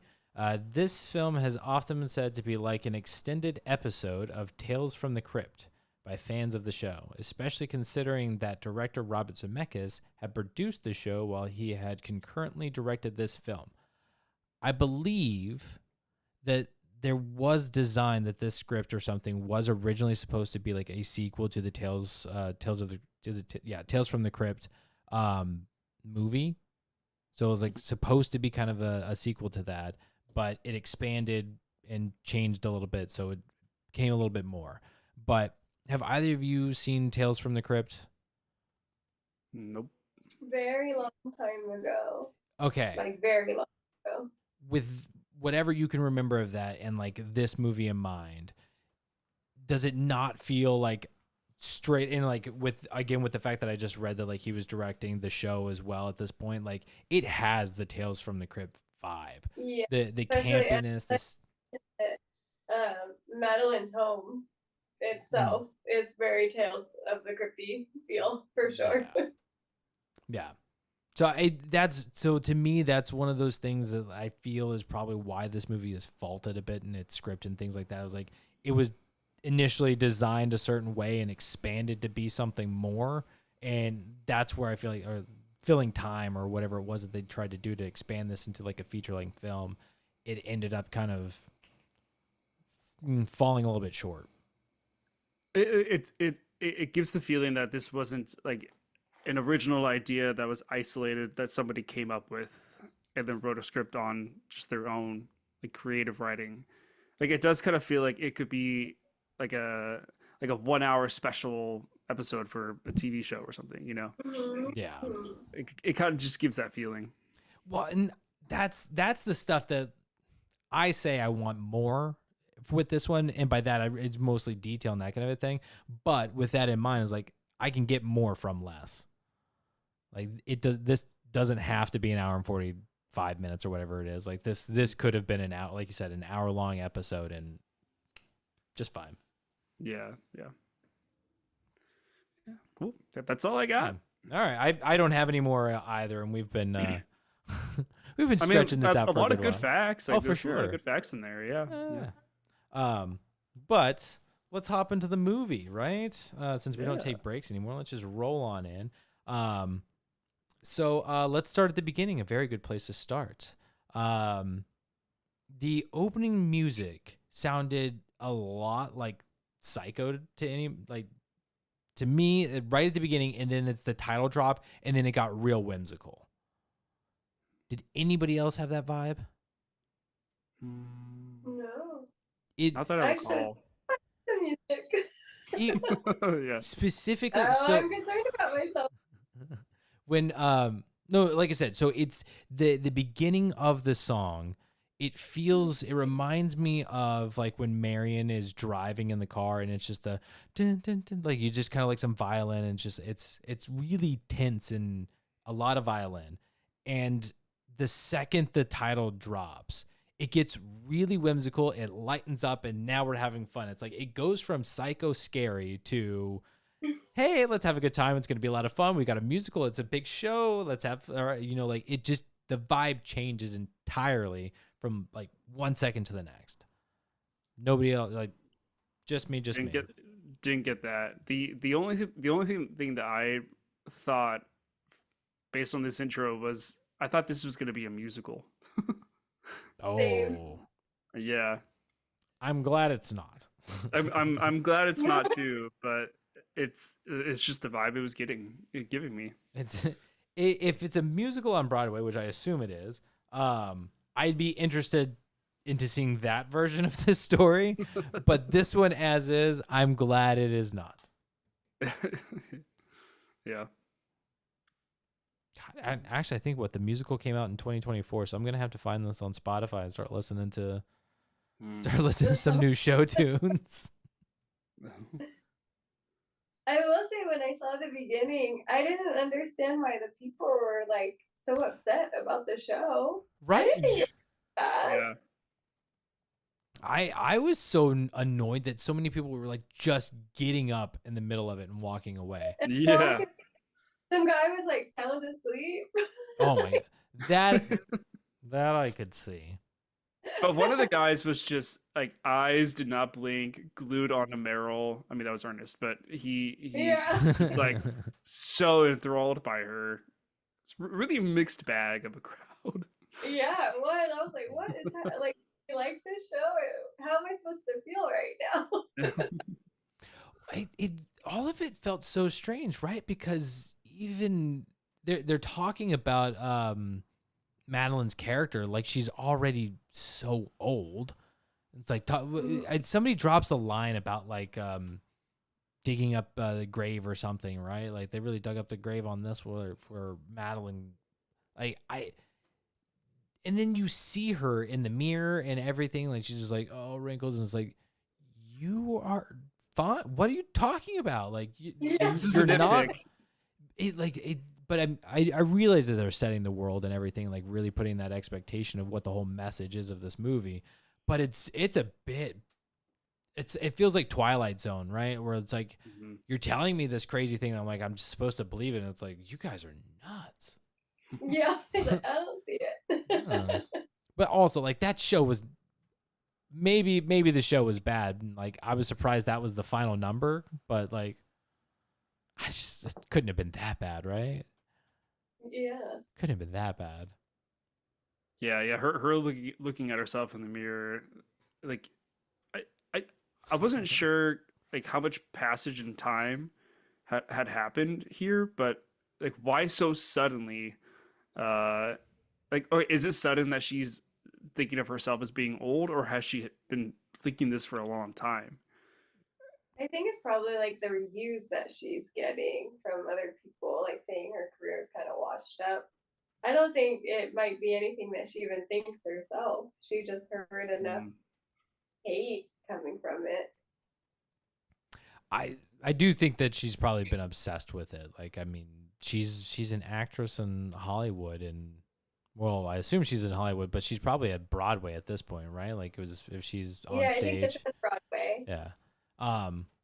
So I mean, Like like but she's in a business where like she has, there's that pressure to be perfect. So I'm sure she's feeling it. Yeah. Don't have to agree with it, but Yeah. But where does the intro end? So that's kind of it. So it's you get if you really want to end it there, like to me, it's the end of that show when they get the initial meeting. That's Because after that, you've got there's the conversation where I think actually no, I think it starts where the next scene is Ernest is doing surgery and Madeline's at the door with like champagne and glasses and stuff. Oh yeah. And then he has the conversation with Helen and is like, it was just a conversation. It was just dinner. She was professional. She was asking me questions. And then Helen is like, just promise me that you're not going to fall for her. She's done this before. And he's like, I promise. I'm not interested in Madeline. Cut to their wedding. Yeah. That's a really funny hard cut, Yeah. which I kind of predicted for some reason. They kind of set it up that way. Like Yeah, you can see the building blocks of where this is going, and then boom, there it is. Yeah. Cool. All right. Well, are we into memories? Yeah, I think it's just gonna be free for all. Like just pop around. So Okay. yeah, memories, go for it. Like, Okay. Yeah. Go ahead, Jen. So my memory is this psycho Helen, and she have her mirror of like their pictures, and then never again when looks Oh. like blood writing. Like it's like, oh God, what happened to you? She's just so vengeful. question for you guys about Helen. I love the transition where when we first see her as the crazy cat lady and she's just rewatching Madeline's death scene over and over again. And you see the excitement in her eyes when she's watching her get the life choked out of her. And she's like, yeah, like amazing. Even while the cops are taking her away and she's through the door, she's like, one last time. Yeah. That's the only thing she's just like, I just lived to see this woman die. But the going from that to when we re-meet her and she's thin, beautiful, and successful writer, what did you think she was successful at writing? My assumption was because at the end of like when the last time we see her in the hospital, the doctor says you have to eliminate her from your life. You have to, you have to eliminate her completely. And she's like, yes, I do. Like that really puts the whole murder plot into perspective. Like, bam, now she's doing it. How does she go from that to she's out of the psych ward? She has found the potion of life and she is on she's best-selling book. I don't see how that sequence of events happens. And I'm curious. We don't about see it. it. That's what I'm saying. Is like I'm curious, like what actually happens. We get the 7-year time jump, and we're met with Madeline and Ernest as they've had a shitty marriage. Like what was Helen's motivation for getting the potion? What's the plan? Like what did she do? How did she get out of the hospital? Did she actually lose weight? She clearly had been pretending long enough to like, oh, I don't care about Madeline. Who? Like, she had to have had some sort of plan to get out of there. And then how does she get the elixir? How does she have money to get the elixir? How does she, how does she get to Ernest? I'm stealing you and we're going to murder your wife. Well, we really don't know what the cost of that potion is, to be honest. we don't, and I do appreciate that she says that it's different for everyone. Yeah. So who knows what she gave for it? She does say that it's like all of like everything she had. Or something along those lines, like with the implication of like it was literally all of her money had tapped her out, but it made her gorgeous. So, do you think it's like a tiered system, like a premium potion, a basic potion? You know what I mean? I don't know, because if they did, Helen got the good stuff. She got, I mean, like, look at her hair. Like, my God, like it grew down past her shoulders. It's freaking red. It's not gray and sad looking. Like, she got the good stuff. I mean, not to say that, Madeline didn't get good stuff, but like, she was working with some good stuff to begin with. Helen probably needed to be upsold. Maybe. Yeah. Maybe. No, I just wanted to say, I think the first time we see Helen is we're kind of seeing it from the perspective of Madeline. And I think that what's important is not necessarily, and I think this is done on purpose, what's important is not how Helen gets to the point where she is, but that we're seeing her from Madeline's perspective of, oh, she's gorgeous now, she's pretty, she's this and that. And so we're focused on how Madeline's feeling rather than us thinking about how Helen got to that point. And which is great because it allows us to not think that Helen took the potion. Because when Helen dies, like I just thought she was dead. But then as soon as that scene when she comes, I mean, we'll talk about that scene, but when she comes rising up, I'm like, oh, she took the potion. Like nobody had to say anything. But they did. Did they? So Liesl, when she's selling the potion to to Madeline, she essentially quotes Helen. She says, as one of my former clients said, she wants to be alone. Like there was some sort of implication that Helen she got the potion. She took the potion. And I want to say even I'm just blanking on names right now. I just want to say Madeline. She even acknowledges so she got the potion too, and that's how she did it. But it's not confirmed until that moment. Oh, see, I thought they were just talking about some other celebrity, some previous customer or something. Yeah, it's that celebrity, a little hidden, that only Madeline would know. I never connected it with Helen.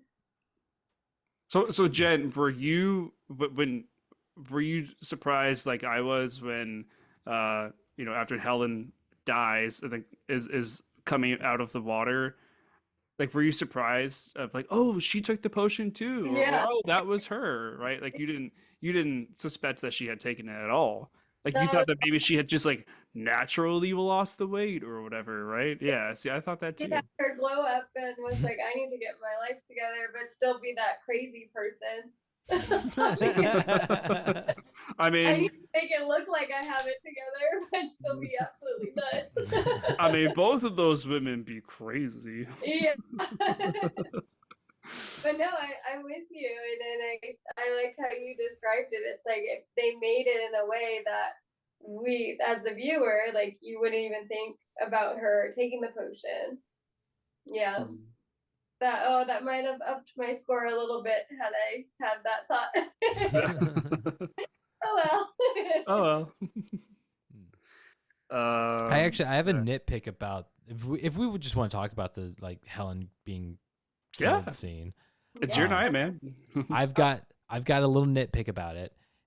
So the initial shot that she takes, one, I love boom, shotgun to the belly and just blown back 30 feet.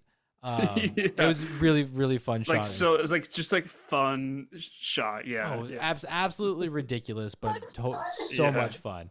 But she clearly flies backwards and lands in the pond or the fountain or whatever you want to call it. She lands on her back. The next time that we see her when she wakes up, she is on her stomach, face down, and she is facing essentially the other way, because she's now on her belly. No, I thought. Yes. So she gets blasted back. She falls back into the pond. so her back is towards the ground, her feet are towards them. Yep. So, but I thought when she starts getting up, the camera is behind her, So and then you see her get up, and it's her back facing the camera. So it before doesn't look like her position changed. no, like, so she's on her back, right? Yes, yeah. The next time we see her, she's on her stomach. You're right. Feet are still facing, like, she's still in the same direction like she would have flown, but as Yeah. if she had gotten shot in the back and taken the same path. Oh, I didn't catch that. But when she's getting up, she's back to facing that first position, right? No, because she's face down, so when she gets up, she's facing the fountain and the house is behind her. Oh.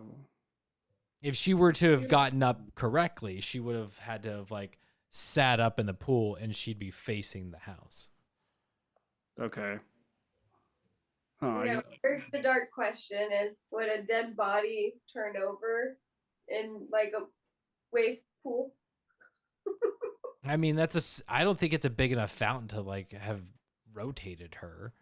And I don't think at any point they bothered to like check her. Like, there's a freaking shot her with point blank with a shotgun. I'm pretty sure they know she's dead. They don't have to check her pulse.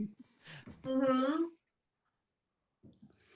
Which, by the way, do you think that was spoiled in the cover photo or like the poster of the movie when she has the hole in her stomach? I mean, It didn't spoil it for me, but I'm just curious if that was.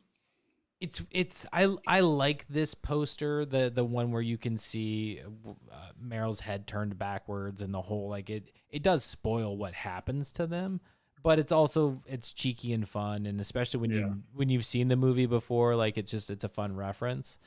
But I do like the original poster where it's Liesel's body and, like, the potion, and it's very, like, seductive kind of a thing. Which, have you guys seen it? Yeah. The original. Well, I think it's. Oh, this one, no. Okay. Yeah. Okay. Like, I like that because it basically gives you everything you need of what this movie is going to be Yeah, about, it right? does. Like, it is, but you know what I mean? Like, it's about youth and beauty and its magical potion, right? Mhm. But it doesn't spoil anything. It doesn't show you Yeah. what happens to these characters or anything like that. It just shows you who's in it and how it takes place. Yeah, it's the more like spoiler-free poster. Yeah. Yeah. Yeah. My memory is when I think of this movie, it's when Madeline. I don't know how this is happening or what the physics are in this world, but when she's on the very top step of the stairs, and she's essentially like falling back at like a I want to say not 45-degree angle. no, what's the between 45 and 90? What's 70-degree? 75. 70-degree angle? I mean, literally any number between 45 and 90. Yeah. Like the middle of that. She's just like balancing like that, and like Ernest is not holding her. There's nothing behind her propping her up, but she's balancing like this for longer than normal, which was weird and hilarious to me on its own. But then the fall down the stairs, like it's the It looks most so painful. dramatic, insane, like body bending fall I have ever seen in a movie, and like I can't get that visual out of my head. All of the Especially when I stair- think of this movie. What was that, Jen? all of the stair falls just look like I cringe. I'm like, oh my god, It's like the editing is so well done. The like showing of like limbs like flopping around, and the sound effects of like cracking and like close-ups of like neck on a stair, it's just it's so well done. So good. Go ahead, Matt. What kills me is the sack of meat and bones at the bottom of the stairs when she finally stops.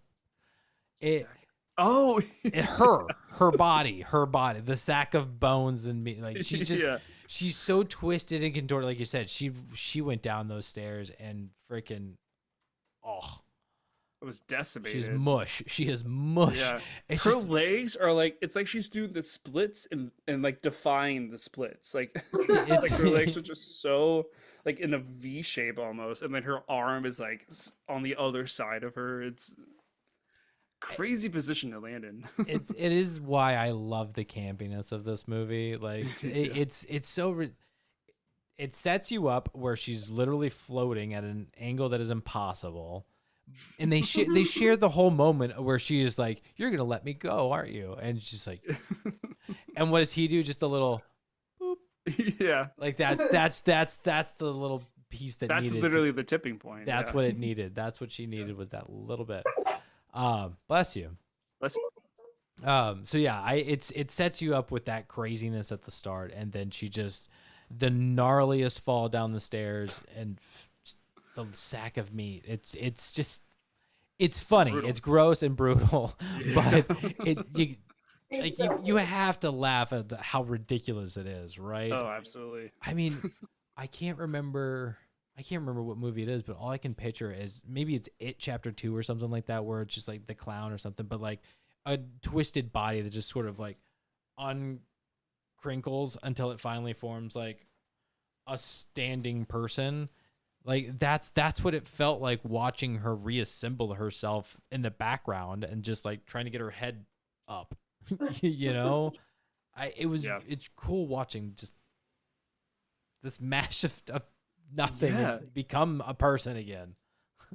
It's gross. I've seen stair falling scenes, and they just don't like a lot of times they are serious, like the tone is serious of them, but there's something about the filming of it. It never really comes out right to me.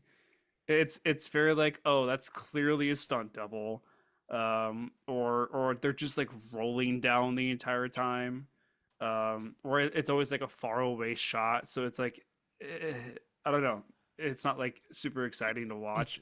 well, I think it's crazy that there are. I mean, falling down the stairs is like I don't want to call it a standard act, but like I mean, like stunt people do that. That is a common thing for Oh, a for stunt sure. person to throw themselves downstairs and walk away from it. Like that's Yeah, so and get a crazy. paycheck. Yeah. Like and like the weirdest example that I think of is Cheers, and I'm pretty sure I God knows if it's real or not, but Coach throwing himself down the stairs. There's like a whole episode where he throws himself down the stairs for whatever reasons. At one point, I think it's like to get a girl. But like this is an older man throwing himself down the stairs and tumbling, and then gets up and walks away from it like nothing happened. Like who falls downstairs disgraceful? Like who does Yeah. this like as a profession? Like, but I think that that's also why, because they know how to fall and they're tossing and turning and like throwing themselves to make it look violent but still in control. Yeah. It doesn't seem real. Like that person's not actually getting hurt because it doesn't look like they're actually getting hurt. Like in this one, she looks like she's getting hurt with She like every tumble and every like neck snap, and yeah. I do want to know how they filmed this, because it seems like they probably just got a rag doll and threw it down the stairs a bunch of times. Just got a couple different Um, camera angles and it's like, okay, we're gonna give that one and splice them together so that, oh yeah, I love the arm whip on that one, neck snap, there we go, that's good. I mean, there were a lot of quick cuts, so I think that helped for sure. But I don't know, it didn't look like a ragdoll to me. Just the way that it was breaking and then flopping, like, Yeah. Yeah. so bad. But to finish off the the cherry on top of this scene is when this is a great cinematic shot when Ernest is on the phone. I forget who he's calling, but you see him on the right side of the screen, and then she is, the bag of mush on the left side of the screen, and you just start seeing like a leg twitch, an arm flop, a head turn, and then like shoulder rises up, and it's like this slow like puppet that's like coming to life kind of thing. And Ernest has no idea. Yes. Yeah. God, it gets. I actually do like his reaction too. Hmm. He just keeps But going until what he was his stops. reaction again? He freaks out. He runs backwards until he basically like he ends up between whatever the table thing is Coffee behind the table. couch and the yeah, Oh yeah, yeah. Hmm. just staring at her in disbelief. Yeah, yeah. So yeah, that's my memory. Okay, Jen, did you have any memories? No, It was the main was the it never was again. the wall of letters and pictures around the I beer. think Yeah. just Oh the, yeah, Yeah. yeah. the craziness these two women are. That's my memory. They're just nuts. Yeah. I for me, I think when it is this poster, the head being whipped around, the hole in Goldie Hawn, like that's what I think about it. Essentially the fight scene. Shovels. Yeah. Um yeah. I'm trying to think about like scenes and stuff and okay. So I do have a couple of scenes. Did you guys have anything? Any scenes or anything you guys want to bring up? I mean, I have scenes too, but yeah, go for it if you have one. Well, okay, so yeah, okay, so I titled this one "Beware the Woman in the Red Dress." Ooh. Very good. I firmly believe this. I completely attribute it to Matrix, even though I'm sure it's been well established before. But "Beware the Woman in the Red Dress" appears so often in like movies and television. Jessica Rabbit. All of them. Beware the woman in the red dress. And in this moment, the scene I'm talking about in particular is Goldie Hawn's reveal when they're seeing her again after all these years, and she's in the red dress. But she comes in so hot, like she sees Marilyn. I was gonna say Meredith. Madeline. Jesus, Madeline. She sees Madeline, and it's just the like the snarky little like the comments and things where it's like it's not a compliment, but it sounds like a compliment. Like the backhanded way of talking to each other. It's so mean, and she's doing the whole like getting on Madeline's like good side or whatever. I'm like, I don't blame you. He's just a man. He left me. Blah blah blah. Like getting her guard down. And then immediately going to Ernest and doing like the same exact thing, but like totally against her. And she hears all of it. Like these two are so mean to each other, but Helen's got that red dress on and she is looking and feeling mean. Did you guys have any thoughts on that one? Or yeah, go ahead, Jim. That girl was on fire. When I saw it, I was with Madeline at first, where the person that was covering Helen's character, I thought that was her. I was like, oh, she showed up looking like her cat lady. So when that reveal happened, I was like, oh, there she is. Yes. Because what she still has like her cat lady like coat on or something, right? Well, I think there was a person in front of her, and then they just moved to the side. I don't know where she was actually wearing a coat. She might have been. No, I think you're right. It was probably somebody that was blocking her that just kind of gave the illusion of old Helen. It looked a lot like her. Yeah. From the. Oh God, though. But like Madeline walking up and then like getting like trying to get away before she's seen is so funny. And hell, like you're so not happy to see each other. I have a scene. Yeah. No title for it, but it's the plotting of Madeline's death. Okay. And I don't remember all the details of it, but I just remember really liking like the visuals to like the storytelling of how they're going to plot her death. Yeah. Um, I just remember towards the end of it, there was a part with essentially they were staging her like driving off a cliff with like an exorbitant amount of bottles of booze, So much. like so much booze, like in the floorboard of the passenger there was just like 20 bottles, like handles, not even bottles, handles of booze and liquor. And I remember there was this one part where Helen was taking two of the bottles and like pouring it on like the hood and then the window of the car. um she was like, "Oh, this will make it look like she was drunk and did this." It's so over the top. Um, and then the part when the car actually drives off the cliff, it just like bursts into flames. It hits one time and just blows Yeah, up. it's just yeah. I just remember really liking that scene. I thought it was so crazy. Like this to me was one of the like the silliest scenes of watching a crazy person lay out their entire plan, and like I have all of the details of everything planned out, and like seeing their vision play out. It's like, okay, you've definitely thought about a lot of the details, but like you've fantasized it so much that you're not realizing all of the other main flaws of how you're going about doing this. Like that's a crazy amount of bottles, and like they're going to be suspicious. Like that's weird.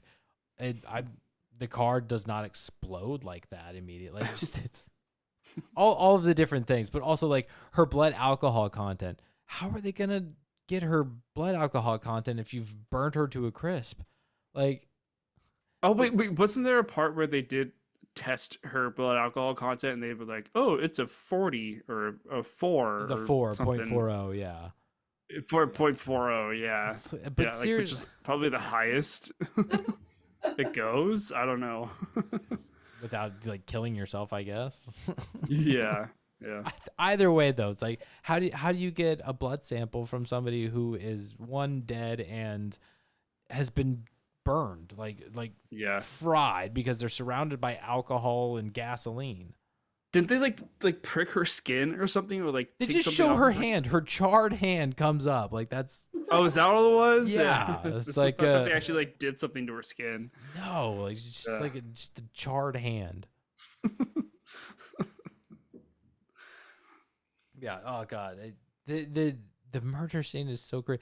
Although kudos to her for the pivot, right? When he's like, "I killed her, I did it," and she's like, "What about the plan, Ernest? We talked about this 3 times." Yeah. Like, Because he messes up. Yeah. I mean, to be fair, I get where his mindset's at. It's like, no, it was an accident. She actually fell down the stairs and died. Yeah. But at the same time, like she brings up the obvious is like, you called me first. Like your wife dies, you call the cops, dude. Like she pivoted pretty fast. Like she's definitely been thinking about this and how to murder somebody. So she was It's not prepared. it's not the fact of Madeline dying, it's how she dies is what's more important to Helen, right? Because Well, like no, Helen she wants, wants to get her to away with suffer. it. Well, sure, but she wants to just Yeah. get away with it too. Like she was coming up with a Yeah. perfect murder. Now she's got it where this guy has killed her. There's a dead body there, and he calls her. So that's like showing motive and like okay, already things are messed up. Like it's not a clean death. They Yeah. can't. They're not going to get away with that like scot free. Versus she was drinking and driving, went off a cliff and killed herself. Done. Easy. No, But like no. but like the amount of bottles in that car, like that's suspicious. Like that's not a sane amount of liquor. Yes, That's but Helen is not a sane person. Even for now. Yeah. that's true. She will Have you spend noticed she's a thousands. little extreme? Yeah, a little. What was it, Jen? extreme. Have you noticed she's just a little extreme? Yeah, just a little bit. A little over the top. She might have a little intensity. Okay, I had a weird moment that I wrote down. I just wrote down guy bleeding from both knees in waiting room.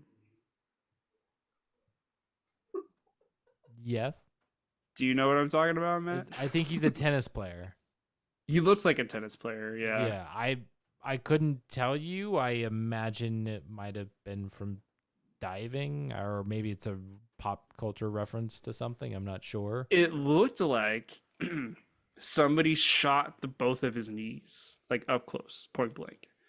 Oh, you think somebody shot his kneecaps? Well, it looks like a circular wound, a Hmm. hole, and there was just blood dripping down it. Yeah. Like it didn't look like a scrape or like a fall. Like it looked like circles, Hmm. wounds of some sort, equal on both knees. And I'm like, and they showed it for 1 or 2 seconds. I'm like, what? There was no explanation, nothing. Just this guy was in the waiting room in the hospital. Well, I was a little confused by that whole scene for a bit until he just kind of screams out, "Is like, where are all the doctors?" Yeah. I was like, "Oh yeah, that makes Was it sense." him that says it? Yeah, or it's Ernest that's screaming, "Where are all the doctors?" Because Oh. he's looking for him, and I believe it's because they're actually operating on the doctor that was looking at Madeline because he just was like, "She's dead. She should be dead." Like I don't know what's out. Like he, Oh, right, because he like the doctor like passes out or something, right? yeah, Yeah, He yeah. died. he Wait, did does he die. die? Yeah, like he He has like died. a heart Oh. attack. Oh, okay. Oh, here we go. Jesus. Yeah, The that's like the like like chain reaction that happens from like one person dying. It's- Okay, so I've go ahead. Sorry, Jen, do oh you have yeah. something? yeah. I was gonna say, just as it being like my first watch, I thought that this would end up being like he really did kill his wife, and then he just went into total shock and denial of it, and so I thought it was going to be something like, oh no, she's really dead, but he just, in his mind, she's still alive. And like, so when they showed the doctor dead, I was like, oh my God, that guy wasn't even a doctor. He was like a patient. And like, he just Mm. had this crazy vision, especially when he interacted with the female nurse or doctor. It's like, your wife's in the morgue. Like, where else would she be? you know? Like, I just thought this whole thing was gonna end up being an illusion. Mm. I was way off. Which you just reminded me of one of my favorite lines in this movie that actually made me bust out laughing so hard. Um, it's when Ernest goes, "Where is my wife?" And then the doctor's like, "The morgue." And then he goes, She's gonna be "The furious. morgue? She will be furious." Like it's so like I don't even know how to describe the feeling.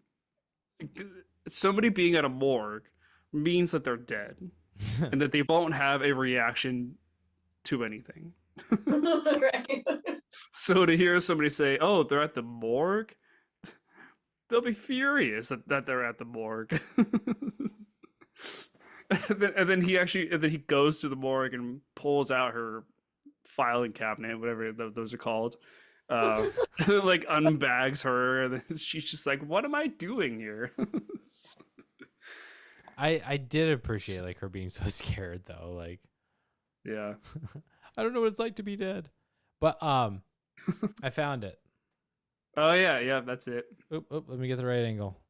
So it's hard to tell, but like he actually has wounds on his knees and his elbows, and Okay. his tennis racket is bent in half. Mm. So it's like I feel like this is a reference to something. But yes, like he is completely scraped up knees and elbows. It doesn't look like bullet holes because he's walking. Mm. So I don't know. Like I'm not I'm gonna I'm look not it sure. up. Let's I'm see if not I can dive deep into that. yeah, I'm not sure what it is, but like that's what's going on with that fella. Um okay. Um I want Oh, okay. to are you seeing it? Yeah, it says the player you're thinking of is Andriy Rublev, who bloodied his left knee with his racket during a loss to Carlos Alcaraz in 2023. What? It says while there is no direct connection to a movie titled Death Becomes Her. Oh no, this is stupid AI. It's not. Never mind. Yeah. AI being stupid. I just gotta grab a drink. I'll be right back. Okay. So what else do I have? Let's see. Blind Madeline death. Oh. This was a fun little moment. Moment that I had.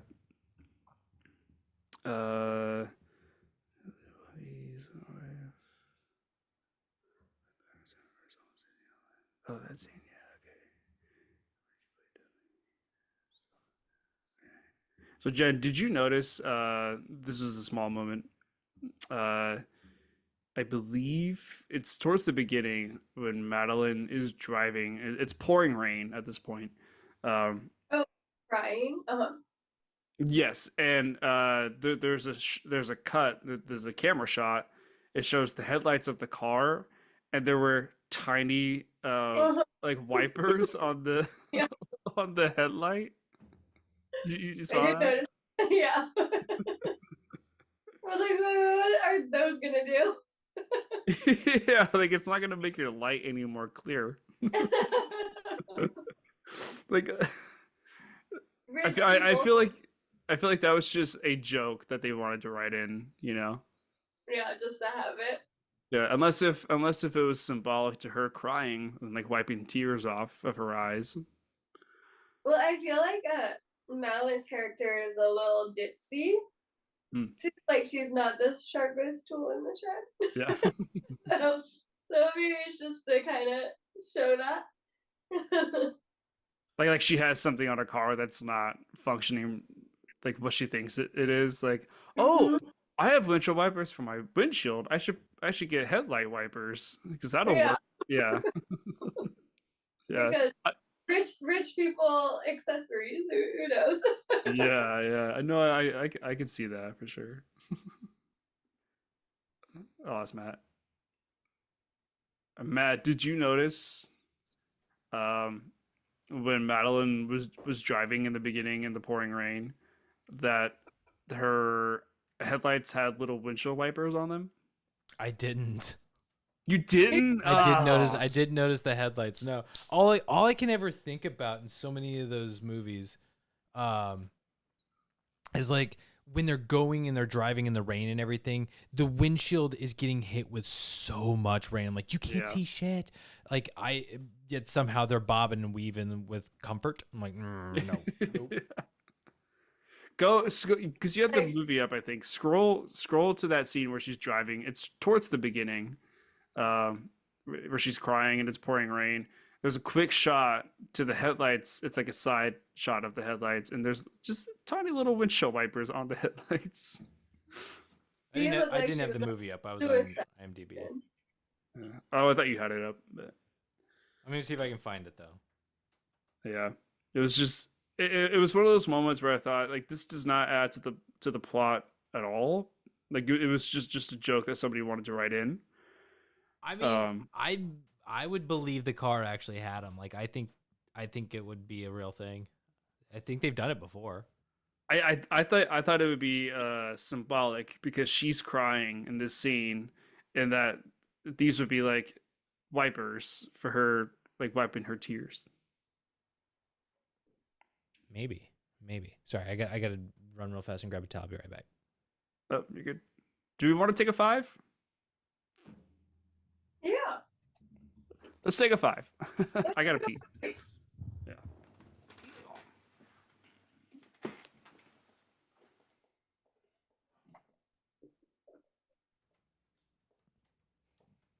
Okay, let's take a 5. I will. I'm gonna throw it up real fast. Be right back.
I love it. I'm about to put on my winter sheets. Fall is upon us. I complain about it getting cold, and yet still grabbing ice cream. It's the best time to eat ice cream. I know. It really is, though. Doesn't melt. It's awesome. I did pull up the movie and I just saw the wipers. So freaking hilarious. Is that you said that's not the first time you've seen that? No, I've seen cars with like windshield wipers on the headlights before. Really? Yeah. Like in real life? Yes. What? It's is not that a common thing, but like I have seen it. That's weird. Like in Beverly Hills or something? Sure. Because it rains in Beverly Hills all the time. No. Let me see if I can find anything, like just a quick Google search. Like, what is the point of those things? Yeah. To be bougie? I don't know. Well, keep your headlights from fogging up and your lights bright. So cars this is the AI overview from a quick Google search, but it says cars that have featured headlight wipers include older models from manufacturers like Saab, Mercedes-Benz, BMW, Volvo, and Lada. These wipers were a safety feature, particularly for use in snowy, slushy, or bug-filled conditions Oh. to keep the headlights clear and visibility high. That makes sense. If it's making like a sludge, that makes more sense. When it's just rain. Yeah, I was gonna say. It looks like they even included like having the wiper fluid with it too. Oh my god. So full on headlights for your wipers for your headlights. Next level. Yeah. So I still think it's symbolizing her tears being wiped away. I like that. I named that scene when it rains, it pours. That's a country song. It could be. If it's not. If you're telling me it is, I believe it. Luke Combs, yeah. Oh, okay. Yeah. Yeah, I call it that because this is her leaving her husband to go sleep with her boy toy, who is also leaving her and technically cheating on her. Yeah, you want to talk about the boy toy? No, it just makes me so mad. It makes me so mad seeing in movies like married couples just cheating on each other, like it's nothing. Just casual about it. Yeah, like they're so casual about it. Like, who in the hell? And I know it's just a movie, but it really pisses me off. Just like, It's like everybody knows too. It's not even a secret. Like literally everybody knows. Yeah, Jen, that's the equivalent of when I'm like losing at a video game and mom's like, it's just a video game. I'm like, no, mom, it's not just a video game. I'm pissed. You know what I mean. When this controller is in my hand, this is life, and I am devastated. It's not just a video game, It's Mom. just a game. This Mom. is life. You know how they say ball is life? Well, game is life. And I'm tired of dying. I wouldn't categorize that in the same thing, but okay. Well, you said I don't care if it's just a movie. Like it still bothers me or whatever. It does. Yeah. It's funny. I've got a couple of quotes and things. I'm trying to just go through my notes. I actually didn't write down as much as I expected myself to, but I just kind of found myself enjoying the movie and watching it a little bit. Okay. That's what I do. Which is what watching movies is all about. So don't feel bad. No, I really like Liesel. Liesel. Liesel, yeah. Is it Liesel? I can't remember. I don't remember hearing it loud enough, and of course, just seeing it written down, I'm like, that doesn't clarify.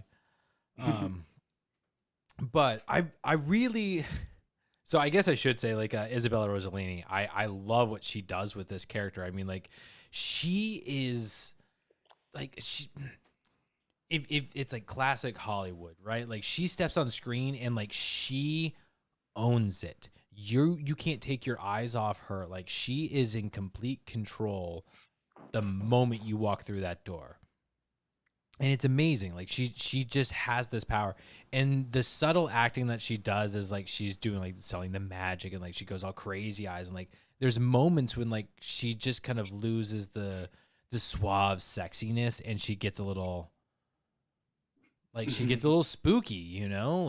But it's subtle, and I really like what she does, and I like the scenes with her in it just because she does such a great job, and I don't think she has a ton of lines, but she's selling this whole the take the potion and blah blah blah. She's selling it. Go ahead, Nick. Yeah, everything she does is very classy. It's very tasteful. Even though there's no actual nudity, but even the partial nudity, it's done in a way where it's still it really shows her beauty, right? It shows off her body without showing everything, right? And just the way she carries herself, and the way she talks and moves her arms, and it's she has such grace with everything that she does, but also has so much power at the same time. Yeah, I love her character. I mean, yes, it's eye candy, it's the male gaze, I get it, but it's just a phenomenal job by her. Go for it. Yeah, sorry, I lost it a little bit, and then she jumped on my lap and surprised me. I had something. It was something you had mentioned about her. But yeah, so like you said, well, it's not the tastefulness of it and that kind of a thing, where her the subtle nudity that they give us is for the audience, right? But the point is, she's showing off, and it's not for our benefit, it's for his, it's for hers. It's an ego vanity thing where it's she has taken the potion, right? She's proud of what she's maintained and what she's done, because it's this it's a confidence, and she carries that, but it's not flirtatious. It's not seductive necessarily. She can turn it on that way if she needs to, but it really is just her making a statement and then just commanding. Again, exactly. Think about the first moment that Madeline walks in, right? They lead her in, you're met with one of the guys, and he says, "Wait here." He goes into a room, disappears for a certain amount of time, and then comes back and says, "Okay, follow me." Like it's just to make you wait. It's just to make just to make you look around, make you wonder, and kind of get you off your balance if you have any. And then and then it's like take a seat. But where is it to sit? Like where the guy's at. There's a whole other part of the section that she could have sat at that would have been fine. But no, like sit where this guy is at, right? Like and then oh, that's right. Yeah, she sits like right next to him. and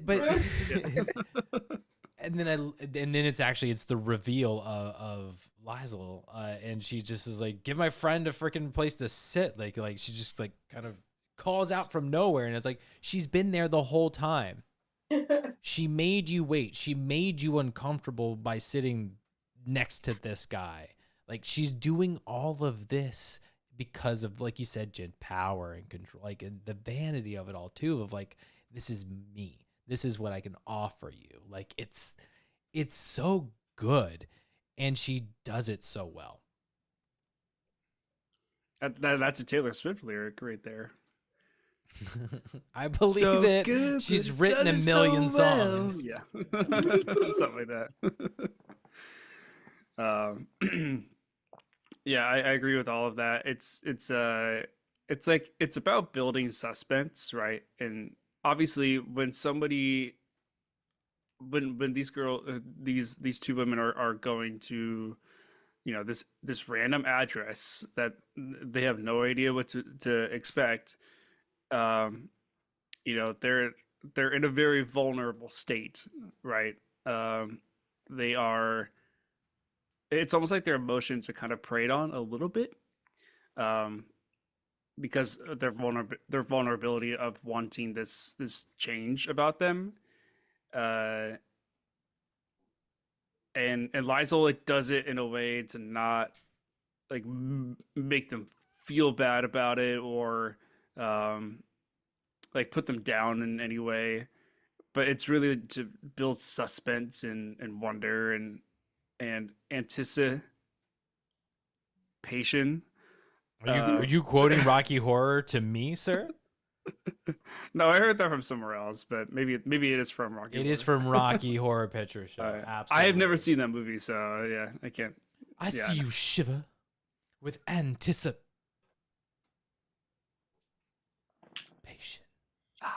It's like, God, Tim Curry, I love you.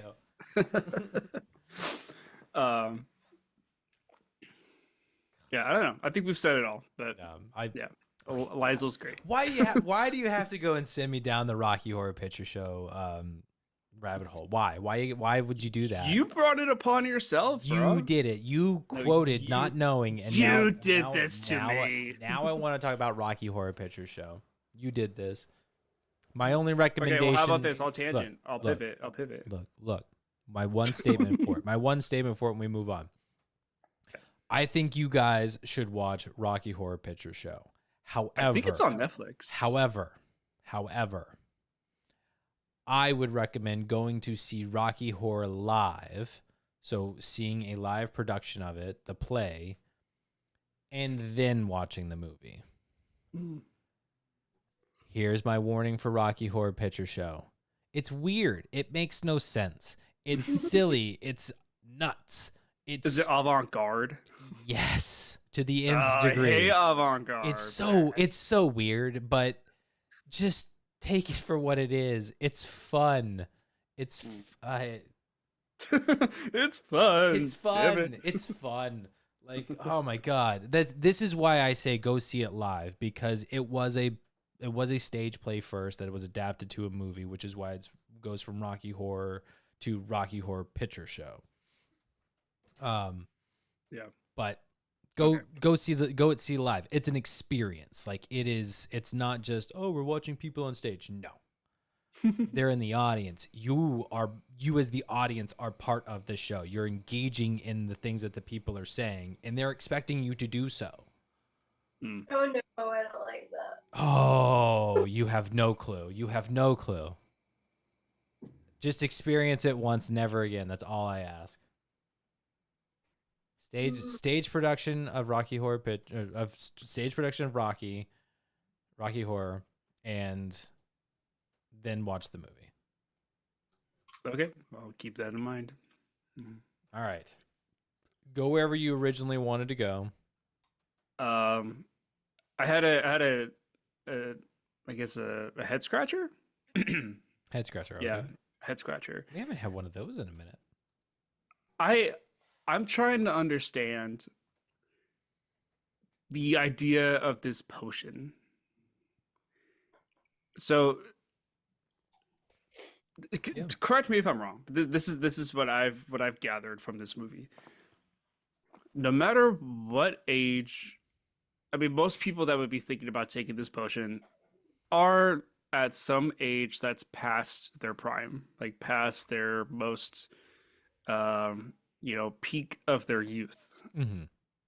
So, with that in mind, um, the idea is that you take this potion and you are essentially brought back to that peak in your youth. And because we see the physical transformation of of the hand, Mm-hmm. um, and then the breasts and the neck and like the hair and everything. Like we see the transformation, um, but uh, what are these like lasting effects? Because Ernest talks about spray paint at some point, and then later we see the women have like parts of them starting to peel off, and then and then by the end of the movie we could see that they're like caked on with layers and layers and layers of whatever. Um, is this potion supposed to like grant them eternal youth mentally? And then just their body like does wear over time, like does it age or does it just like disintegrate? Like you buy a new car, right? And like after 30 years it's still that car, but it's just been rusted and dented and whatnot. Like I'm trying to understand the actual effects of this potion, and I guess the maintenance of yourself afterwards. Go ahead, Matt. So the potion is immortality and youth. So, like you said, it takes you back to your prime, which is why I think it's funny that Elvis is at the stage that he is at. And I'm like, is that really Elvis's prime or just how we recognize him? Yeah. But yes, so it takes you to your prime and it keeps you there. It is immortality, but you have to maintain your body. You still, like she says this, you have to protect your body. You will live forever, but your body can diminish. And that's what happens because everybody else is immortal and has not died. Their body is not decomposing. It is preserved as is. But Wait. You said everybody else is immortal? so when they have the big party at the end, right, where Ernest crashes through the glass, we see all of the celebrities and stuff. Liesel's big party. All of those people are immortal. They're Okay. They're not dead.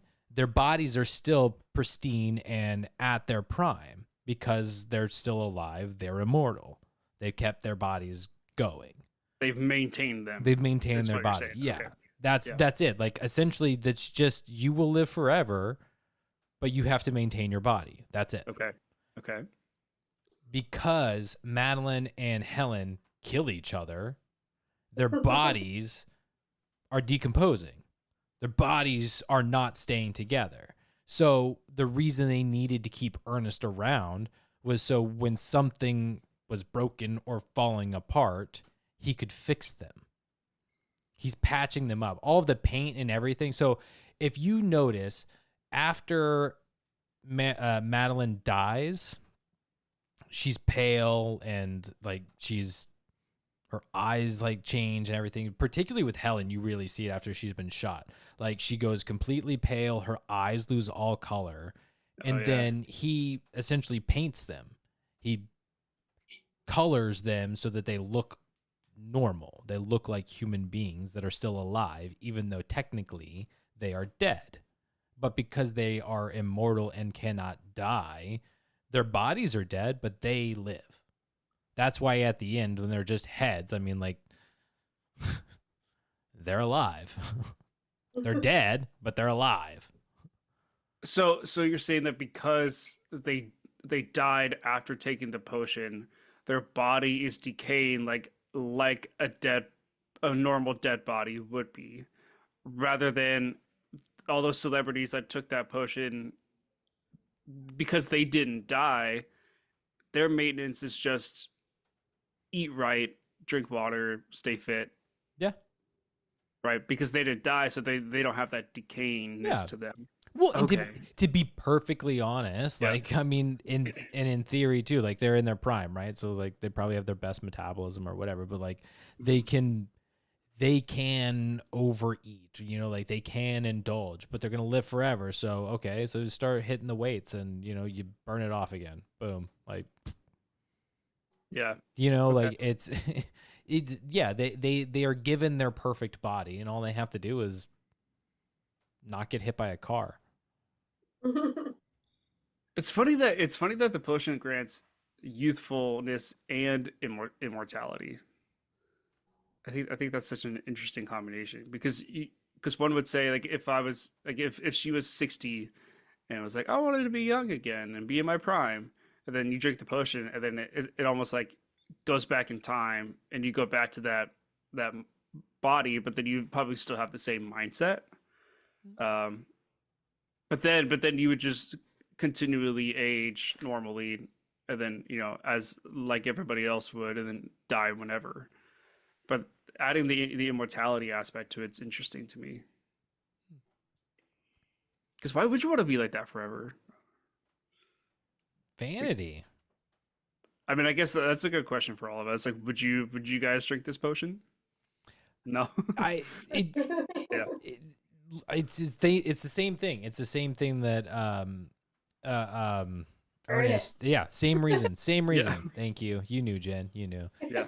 It's the same reason he doesn't take it that I wouldn't take it. It's like, I don't want to live forever. It's the main problem with anything immortality. I mean, we talk about Twilight, right? Like vampires and shit. Like, you're gonna live forever. Twilight, what happens? Yeah. Like, Yeah. I personally don't understand the appeal of living forever. How even Pirates of the Caribbean with Jack Sparrow, right? Like, he's trying to live forever. Why? Why do you want to live forever? Why? I think ultimately you would have to boil it down to like a fear of death. But why do you want to live forever? Why do you want to be able to fall in love and watch those people die around you as you remain as is? Like, you're just watching people you care about live and die, live and die, live and die. Like, that's kind of a painful cycle. Yeah.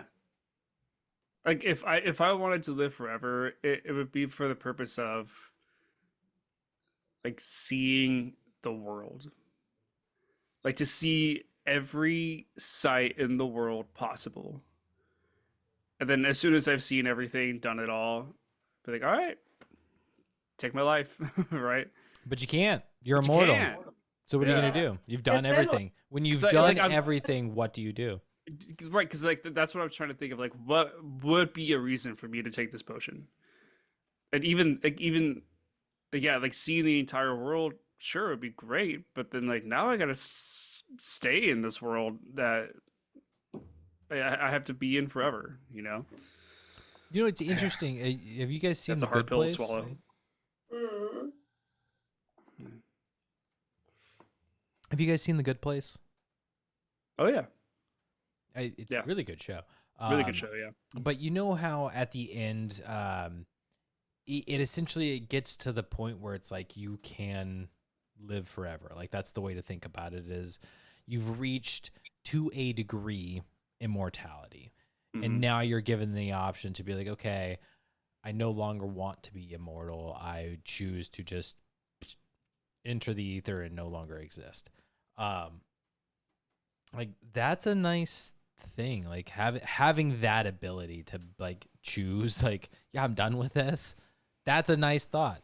But the idea of living forever with no end, like that what a like, okay, the earth explodes.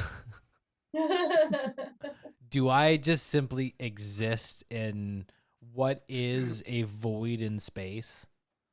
Am I blown through space and now I'm just hurtling through space? I pictured their two heads that have shattered at the end, and then the Earth explodes, and then their heads just start floating off into space forever. It's right though. Like, it's just the implications of never ending is why, just why? Okay, okay. I don't know if this is like getting a little too existential or too graphic or anything, but It's Monday, man. okay, you you guys have seen Breaking Bad, right? No.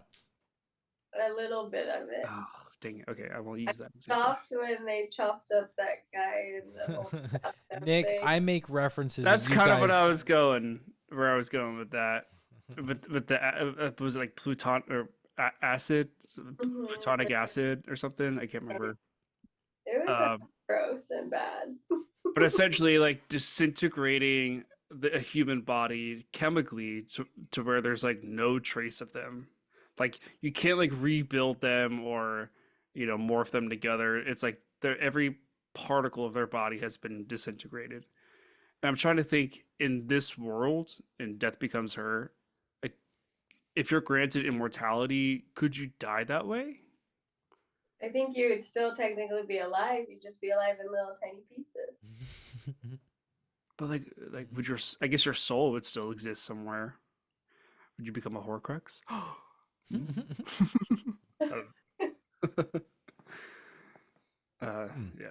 No, yeah, that's I don't know. It's why these kinds of stories are interesting, right? When you really ponder what the implications are. Okay, how about this? Here's a question then. Would you, if you were 90 years old or whatever, seen it all, done it all to the degree that you've set for yourself, would you take a potion that only just takes you back to your prime but doesn't give you immortality?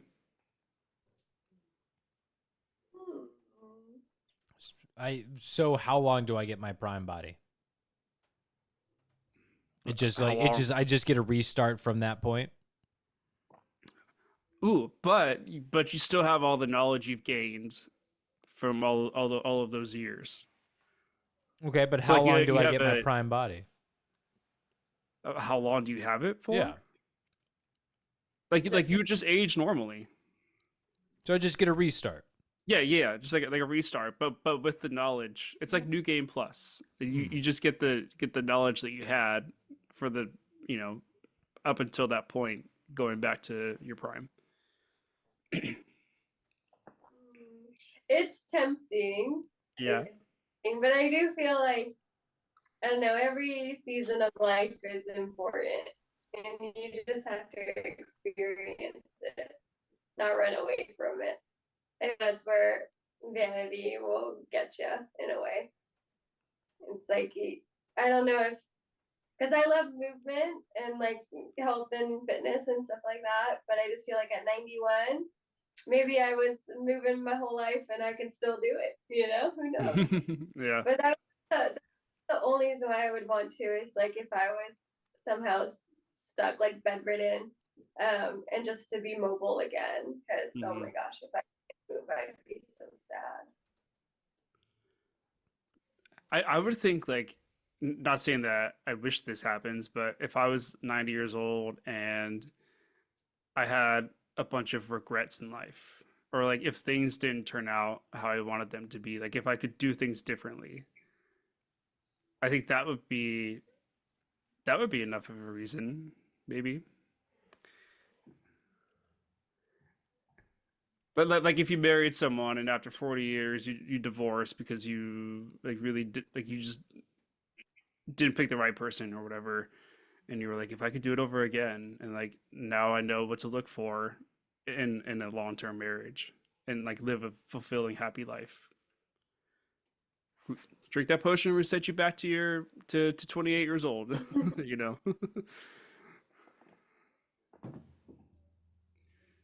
I don't think I would do it, but I don't think I would do it. But if I did it, Yeah. I um I would have to have like certain stipulations in the sense of like I would take it if I could set myself up for like a significant amount of time after that reset. Mostly being like I would like to take the time to like I think enjoy life. I've lived life long enough, right? Like I've had all of the experience and like with all of the knowledge and everything that I would like to do, if I got the opportunity to essentially enjoy all of that time again with that perspective, knowing that I could comfortably do so and not have to have the like, oh God, I got to get another like 9 to 5 job and bust ass to like say like if I'm not saying I wouldn't work, but you know like maybe now I've got the time where I can do stuff like writing comfortably or drawing, like you know like I can do more creative stuff that I enjoy doing and making a living at that. Like who knows, like Yeah, because your retirement check's still coming in. actually, that's a fair point, right? Because my age hasn't changed, so like I'm still so. You know what I mean? Like I wouldn't mind if I could set myself up for success in that regard of like I get the reset and I get the comfort knowing that I can like enjoy it for at least a certain amount of time. Mhm. Because I think that's the worst part about like you're in your prime and often you don't get to enjoy life, or it's so hard to enjoy life because of all the stressors or you know the pressure of doing the right things and like just all of it, man. Like it's tough to be any age and trying to live but when you're young and still trying to figure it all out, like it's a bitch, you know. Matt Kukler, 2025. Just saying. It's I, I think we've lost a lot of perspective in the sense that we don't give ourselves an opportunity to just relax and enjoy ourselves sometimes. mhm. Yeah, I think maybe just having this conversation, uh, like changes perspectives. Of like, how about we don't get to 90 years old and be like, you know what? I think I could have lived a better life. I want to reset and go back to my youth. Instead, how about we just do the best we can and enjoy the most that we can now while we are in our prime, leading up into those years. I feel like it's one of those things that I often take from those kinds of movies and things and stories, right? It's like Yeah. that reminder of perspective of like we're in those times and it doesn't matter how old you are, you should always be trying your best to embrace and enjoy life. Hmm. It's not always going to happen. Their world is full of chaos, pain, and stress, but try to enjoy it as much as you can. Find the little joys when you have to, but do the things that make you happy. Like talking about movies on a Monday night with your friends. When I could be doing a million other things. No. Or, you know, petting a cat that's just finally decided to love you and is goofy enough to do the weirdest things. Yeah. Lucy's been making more appearances. Well, she's going to be around for a little bit because mom's out of town. What are you Mm. doing, you little army man? Yeah, she has Udonoi now. I love it. Seriously, Yeah. she's the chillest cat. Like she's chilling on my lap finally. And she's purring away. She's like, "Is it bedtime yet? Like I want to I, I snuggle." was I was surprised with how like not skittish and kind of curious she was with me yesterday because I hadn't seen her in a while. Oh, no, she's good with people, and she Yeah. actually does remember people pretty well. Hmm. She I feel it. She's gonna nom on my leg right now. She's nuzzling right now. She wants to play, but I can tell she's gonna bite me. Don't do it, you little bitch. I mean, cat bites are not soft. Like It, they can hurt. yeah, she honestly she doesn't really bite or anything. Like she does the nom thing, right? Like she puts her mouth on you, like I'm done with that. Like don't like she's Yeah. but on occasion she gets excited when she's playing, and she just she gets a little cat like, and she gets she gets a little nommy. And then I gotta thunk her on the head a little bit. I give her a little pat I give her a pat on the butt. I'm not too mean to her. Yeah. I love her very much. I don't want to hit her. She's a good kitty. I have a moment that I wrote down. This wrote magic moment. Car rolling backwards and reversed, almost hitting Helen, and it's Oh. but she was on the ground. I think she was. Yeah. What was she? She was like breaking in. She was like trespassing to Ernest's house, right? Yeah. And she was on the ground, like in the driveway, and I think was it Ernest or Madeline that was driving the car? Ernest. Was it Ernest? Okay, yeah. And he backs up. It was like this round driveway. He like backs up essentially 180 degrees, and oh my god, that car got so close to her. I'm like, how do they do this? Like, how do they approve the safety for this shot and everything? Like, how do they do it? Yeah, it was just a crazy shot. I thought that was awesome. It was so cool, but it's the scene right after Madeline falls down the stairs and he's rushing her to the hospital. Helen's there trying to sneak Is it in. that scene? Yeah, because he just called Helen saying like I killed her, and she's rushing out there to be like, what the fuck is he doing? Oh. Okay. Yeah, like I love it too, because again, this is still technically before we know that she has taken the potion. So just like the intensity of that, like, oh, it's right at her face. Like it hits a little bit bigger. She even like turns her body. Super quick. She got cat-like reflexes. It's so funny to me that she's sneaking in there and like she sees the car and she's just like, I can't run anywhere, and she just drops. Just falls to the ground. Do you think that was a stunt double? That was in her spot? Because I thought I swore I was seeing Goldie Hawn's face the whole time when that car was approaching her. I have no clue how they shoot that.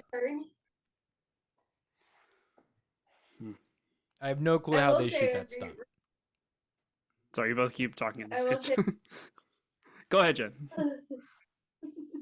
I will say, when we rewind that scene before she drops to the ground, like when she climbs over the gate, and she looks impressed that she was able to do that. Yeah. She has a moment on her face, like, all right. Yeah, I saw that too. Like, I just did that. That's cool. I do think so much for a climbing that security was a gate. stunt. Yeah. It's just I do think climbing that fence was a stunt person. probably, yeah. That was way too smooth. If it was Goldie Hawn who just like casually like cartwheels over the freaking fence and just like, no, I'm. Well, did you see in the credits how many stunt people were in this movie? There were a lot, yeah. There were a lot. Or was that a lot of yesterday's stunts? movie? Oh, that had to have been this one. oh God, yeah. Now you're in my head because I watched them both yesterday. I think it was this one. I don't remember. Yeah. I didn't watch the credits. Yeah. I like to watch the credits. I don't really have any other scenes. Like I've got a couple of quotes and stuff. I did like the one thing that I did say of like it's just like a nice comment of the CGI, like with the exception of the broken neck and the bullet stomach and all that, like the hole in the stomach and all that good stuff. Which when it's the shovel handle. The shovel handle goes through her when she sits on the couch. Incredible. I want to know how they did the effect, but I'm like, oh, that is so good. Yeah. But she sits so casually, like her arms up, and well, you can even see like it kind of like moves a little as like the top of the hole Mhm. kind of pushes down on it. Yeah. Yeah. I don't know. It was so freaking cool. I loved it. It was. But I like that there were little touches of CGI outside of that stuff, like particularly with the magic, right? Like every time the box opened, there's just like a little like little sparks and stuff, and like the potion itself is clearly not a like that's not there. Um Wait, really? I mean, it's whatever's in the bottle and like the liquid and stuff, but like they Oh, CGI you mean like like the actual the effect. liquid itself? Yeah, the effect of it all. Like, I love those little touches. It's they're just on the side of like cheesy, but they work. It's not too much and it's not too long. It's just like a little, like just a Well, little, just a little even flash of when magic. Lizel like when she cuts their fingers and then she dips the knife into Mhm. the potion, like the liquid, you see like a little like effect onto the knife, and then you see a tiny like one like teardrop of liquid on the point of that knife. It's the details Yeah, on the point of that knife, and then brings it over to the finger, and then when she essentially does the healing touch on the finger, you can kind of see the little like pink like glistening. Um, yeah, it was really cool. yeah. The veins that go and everything. Like it's just Mm, yeah, yeah, those little touches of CGI. That's the kind of stuff that I like. Of like, if you're gonna do it, use it to enhance. Like hmm everything about that stuff was like a practical effect that you layered a little bit of something onto, yeah. and it just makes it feel more real. Just the little touches, the little touches. I want more of that in movies. Because they could have easily have just like done a cutaway like to their Yeah. faces like reacting to it, and then just like a sound effect, and then it Mhm. cuts back to the finger and it's already healed, Mhm. right? But the fact that they actually show the healing process on screen just adds so much more to it. It is funny to me that like because it feels like such a Zemeckis, like a Back to the Future effect as the hands, hmm when it's a hand that's on a green like covering a green screen with the back, because it just like, I think even with my hand in front of this one, right, like it just feels a little off, doesn't it? yeah, You know yeah. what I mean? Like the lighting, the edges of it. Yeah, Yeah, like it's yeah, just a little off. Like even if it was like good, like yeah. and that's kind of how this one is. Like it's a good effect. It's effective and it works, but it just looks a little off. I did see this one effect. It was lightning. Mm. Do you remember the blue lightning that happens? It's a shot of, I think, Ernest's house. It's like a what do they call it? Not a pan. What's the top up down one? Pan is side to side. What's the top down? Tilt? Tilt? Yeah, yeah, tilt.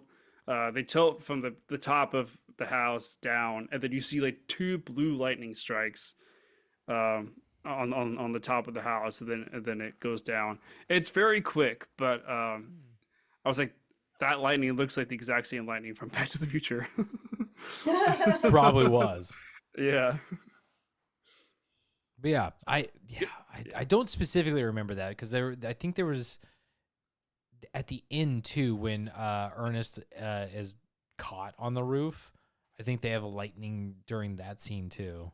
Probably. Yeah.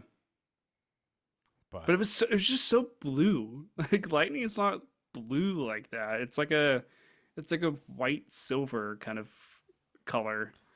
But I what? guess yeah, I don't know if that just doesn't translate on film. Maybe to me these effects to make it feel more of like Tales from the Crypt, where Mhm. it's a little obvious that they're there, but Yes, it's yeah. it's like, yes, this is an effect, but it's not so bad that it doesn't work, but it's a little Yeah. obvious. hmm Yeah. It adds to the camp. Of course, 100%. Yeah. I don't have much else written down. I This is I about it for wrote me. down "Oh boy" just because Yeah.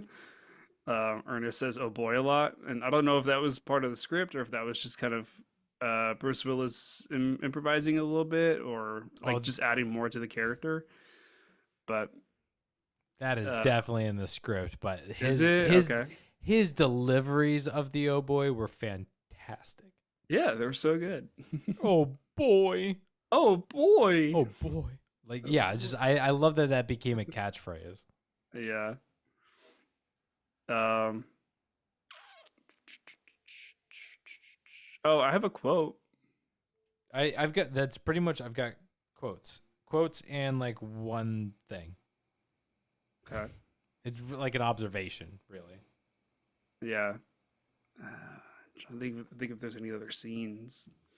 Oh! Just a quick thing about the morgue when we talked about it. I Mhm. I thought it was hilarious, and I loved that when Ernest is walking to the morgue and he passes the nuns, they're like Oh hovering. yeah.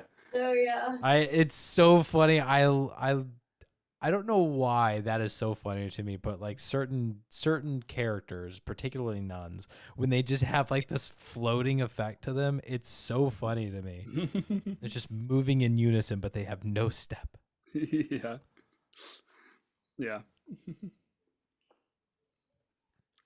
Did you? Oh, we also saw nuns in the movie yesterday too, so I'm like confusing the two. Not those nuns. Yeah. Not the sisters of the was it sisters of the Yeah. angry beaver? What was it? Yeah, it was so. Is that what they were called? It was The angry beaver. it was something beaver. uh, Easy Um, champ. so my one quote that I have, I can't remember who said it's either Madeline or Helen, but it's ain't nobody can play dead like me, Ernest. Oh, that was Madeline. Was that Madeline? Yeah. Yeah. It was like, ha, touche. I love that too because it's her way of saying it's like I've got no pulse. All I have to do is close my eyes and they will think I'm dead. You're a murderer. I have a quote for from Helen. It's I'm paraphrasing it tremendously just because like she says a lot of things, but it's the scene where she's trying to seduce Ernest and she's saying like I used to be this shy girl, but now I can say all of these naughty things. And she goes sexual, sensual, Oh yeah. sex, sex, sex. Like she just keeps saying it over and over, and Ernest is losing it. Doesn't she get like right up to his lips, but like doesn't kiss him? Yes. Yeah. Like oh, she's the. I think the one thing my nitpick in this scene is that she has lipstick on her teeth. Oh yeah. It's not. It's only like really obvious in like one shot, but Yeah. it's kind of one of those like sad moments of like no, she's supposed to be like. Although, ooh, having this thought because there are no mistakes in cinema. Yeah. This like, is it meant to be like, while she is supposed to be flawless, that's like that subtle hint of like, but she still has flaws, right? Like, Maybe. because I mean, she's in her prime body. She is seducing the hell out of this man. She's got confidence. She's got swagger. Like she's got everything, but she's still Helen. She's still got that crazy brain, Helen. Yeah, the only other thing I could think of for the lipstick on the teeth is there's two moments in this movie where um people are kissed on the cheek, and it's like obvious like they were kissed on the cheek, and I wonder if that has something to do with then getting like lipstick on your own teeth from kissing somebody on the cheek, but I don't know. I don't know if that means anything. To me, the lipstick on the cheek was more or less like the victory kiss. Yeah. Because in the first one, you've got Madeline, who is like, I've got the power. I'm successful. You are this, like, nothing, never became a writer, gray person. I win. And And then the flip side is when Helen shows up and she gives Madeline the kiss, and it's the same thing, right? This is Helen getting her revenge. I win, victory kiss. Yeah. But I don't know. It's a bit of a stretch for the lipstick on the teeth, but it was the only other thing I could think of. Yeah. Yeah. I don't know, but I do like that it's meant to be that like she is not flawless. Mm-hmm. Like there's everything about her is perfect, with that one little exception, right? Like that's. Well, I've heard that like in the 80s and 90s, like women, you know, getting essentially dolled up, you know, to go out for a big event or something, that they would put on a lot of lipstick, and then throughout the night they would take tissue, and then they would essentially like move their upper lips above their teeth and then take the tissue and go like this to get the lipstick off their teeth. Like I've heard that that's a pretty common tactic back in those days. Yeah, and you don't have to kiss anybody to get lipstick on your teeth. It just happens. Yeah. Happens to me all the time when I wear my black lipstick. Well, it happens with, like drugstore lipstick. If you're getting the good stuff, you're good nowadays. Well, and what is it like? Lipstick back in the day was more, I'm gonna say like a liquid in this sense, but like it didn't dry necessarily, right? Like it wasn't. Nowadays, you have lipsticks that are essentially like a stain, so you get the color without any of the like the moisture that remains. I have no idea. You don't leave a kiss mark every time anymore. Yeah, they've changed it. I don't know how, but it doesn't happen as often. Chemicals. Did you used to have lead back then? Was there like lead in lipstick? I mean, there was probably lead in lots of things back in the day, but I don't think at this point. No, not today. Oh, you mean in the movie point? Yeah. Yeah, I think that's it for me. Just ending and what wins the movie. Two quotes and like my observation. Both my quotes are from Madeline. The first one is when she's buying the potion and then she takes it, and Liesl says, "Now a warning," and Madeline goes, "Now a warning." That part kills me. Wait, did we find out what the warning was? She does, but I think that's where she's basically like, you have to maintain your body. Is telling her that it's like, oh, okay, yeah. You will get all of the benefits, but you have to keep it. It's up to you now.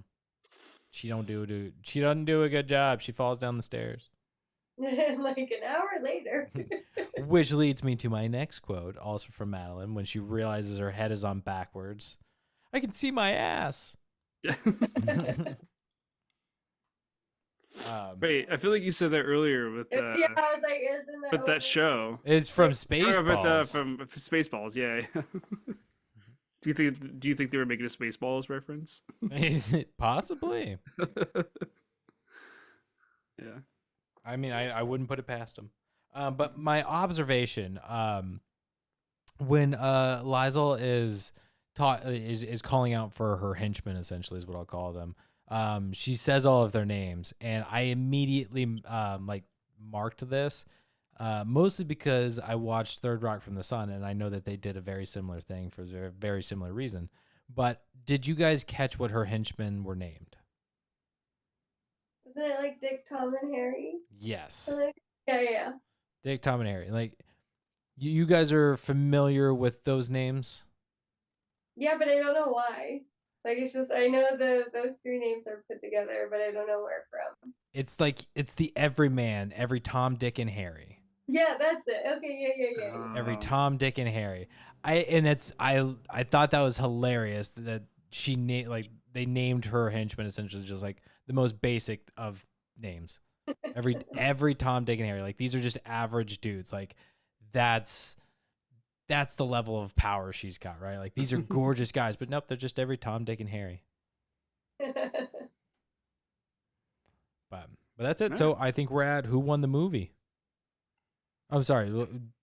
Final thoughts on who won the movie? What'd you say? The ending. Ending first. Okay, ending. Right. Yeah. Now, okay. So we're sticking with the funeral as the official ending? I would say so, yeah. Okay. All right. Yeah, because the before the funeral, it was like another 7 years later or something, right? 37. Oh, was it 37? Yeah. Yeah, that sounds right. Yeah. Dang, 37 years living that life? I kind of want to know what they did. He says all the stuff he did. No, that the women do. Oh, God. Yeah.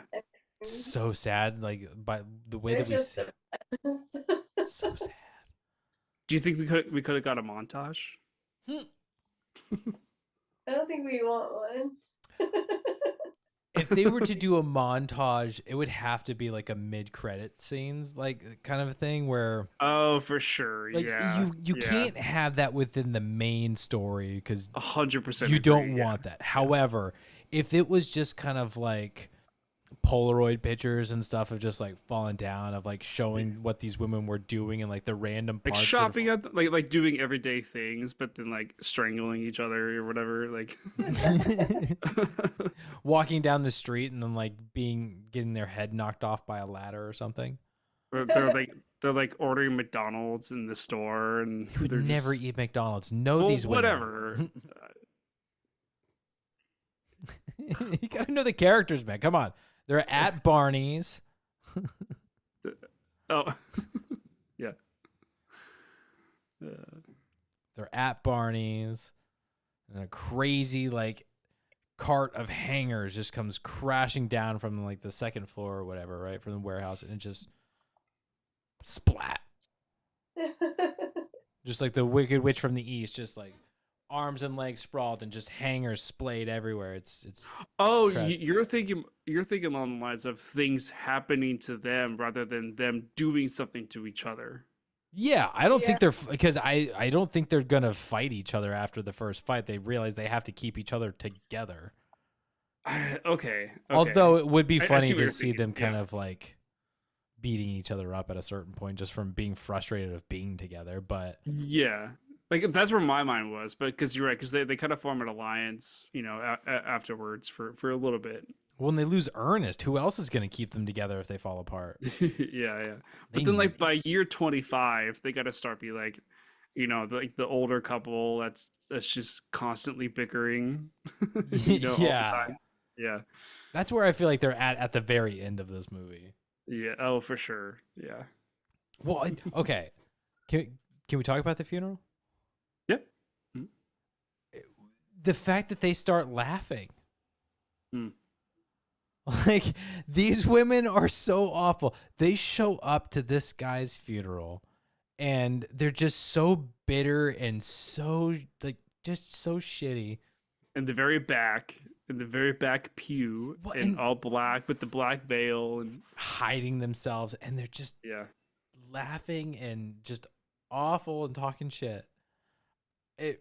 But what kills me is when it gets to the end, and I love that the priest does a whole like Ernest found the secret to immortality and the secret to eternal youth, and they are kind of like, he did what now? Like there's just a little piece of them has gained a fraction of hope. And then he just crushes them with like, it's in us, it's in his children, and it's like it's in the feelings, blah it's blah like whatever bullshit, dude. That was a really good touch. Yeah, I thought it was fun. Yeah, because they start laughing, and then everybody in the church just kind of turns to look back towards them, kind of like how if we're operating a tech table in an event, everybody just turns to the back. It was them. They turned their microphone off. Don't look at us. They shouldn't touch the thing. Just talking to it. Oh my god, it's so true. Just talking to it. Stop trying to help. See, it's pushed all the way up. See. Oh man. Yeah. So they end up getting up and leaving, right? Because I think they're embarrassed because like they can't keep it together anymore, and they're yeah. also just like they're making a scene and they're Yeah. upset. And then they're stumbling out, and then are they arguing as they're walking out of the church? They're mocking the priest and everybody. Oh, okay. And then they just fall and trip and shatter. You know, they argue because they notice that they're peeling, and Yeah. then one of them was supposed to have the spray paint, Oh, that's right. Mhm. and then that's what they trip on, is a spray paint can. Oh. It's so dumb. So I was like wondering where the spray paint was because one of them was supposed to bring it with them. How do you Yeah. It was lose just an on the entire can ground. of spray And paint? it's just right there on the step, and then they step when they fall. I kind of wish we got the original ending. I do too. I think it would've- would have been Like now that we're talking about the actual ending, it's kind of dumb. Yeah, it's very dumb. It's like, what the? It's like, you know where you parked the car, and then that's it. Credits. It's so dumb. Because, like, Bad line to end on. When it's like even after they shatter and their heads are on the ground, it's like now what? Like somebody has to find them. Yeah. Like It's do just you like- call 911? Like what do you do? Do you piece them back together? I would not touch them. I'm calling 911 and trying to explain this. Well, it's like, Oh what my are they God. even made of Outside at of a this church. point? Dude, like, oh my lord. Yeah, for them to shatter. Yeah, Matt. Like, what are they made of for them to shatter like that? I have to imagine like plaster and freaking, fiberglass and wood. I don't know. Like they were fragile. It was mannequin, because that's what Ernest would use to like patch up people. It was mannequin pieces. Yeah. Oh God, yeah, they are so fragile. Yeah. No wonder their faces are so messed up. Yeah. Dang. Oh my God, Yeah, that was not oh, a pretty man. sight. Oh to God, see them like what? As soon as they lifted the veils up, I was like, ooh. their like, faces. Is this what you wanted? yeah, it's like, and you wanted to live forever. So. Oh man. Well, and I think it's hilarious too that like they had everything they needed and their own selfish Ego got in the yeah, way. like they got in their way immediately. Well, I shouldn't say immediately. Helen did all right, but like she couldn't keep it together. Yeah. Yeah. Oh man, it's like such a shame that like you guys had everything you wanted and then you squandered it so fast. And then you So it was ended up like- ahead. Head on the Read it. ground. Yeah. This movie's like the prequel to Mean Girls. And that's how Regina George died.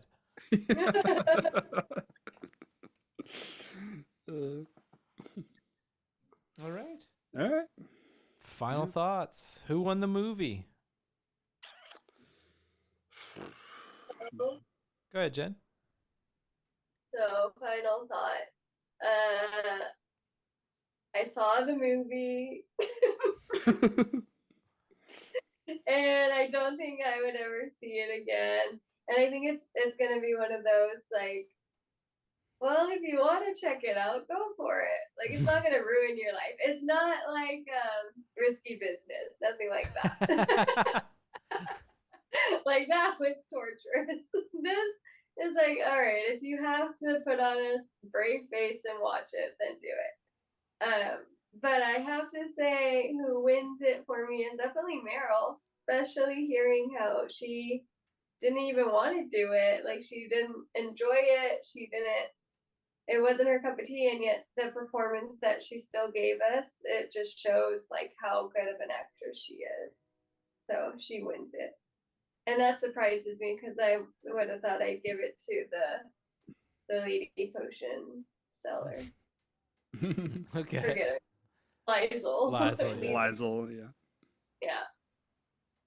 Okay, I just have to say real quick, I haven't seen Risky Business. That's the one with Tom Cruise, right? Yeah.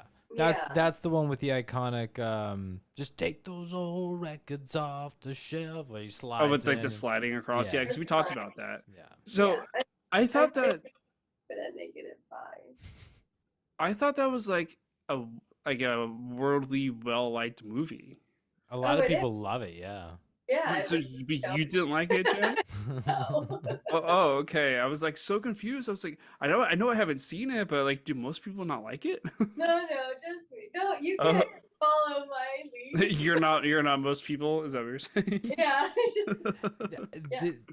These are Okay. reasons I don't try to guess whether Jen's gonna like something or not. I See, hope for the this is best. I hope is for the best. this is the whole the I don't know, Jen, I don't know why you put this in my brain, but anytime I watch a movie, I'm like, would Jen like this? It's like a thought. It's like an afterthought I have. Jen surprises me constantly. Like I've picked movies. I'm like, oh god, Jen's gonna hate this, and she comes back with like, loved it, 5, 10 out of 10, Yeah. 10. I'm like, okay. I have no clue. I have no Yeah. clue how she's gonna feel about a movie, and I don't want to try and guess anymore. Ugh. Like, so I'm so curious Jen, to know. Yeah. just feel your feels about the movies that I pick. I'm not offended. Yep. That's I'm always gonna be truthful. Mhm. It's kind of like when people ask me about cakes, I'm like, I wouldn't eat it, but other people like it, so go for it. They're like, that's not helpful because I asked you. I Okay, don't care follow about up other question. people. Why won't you eat it?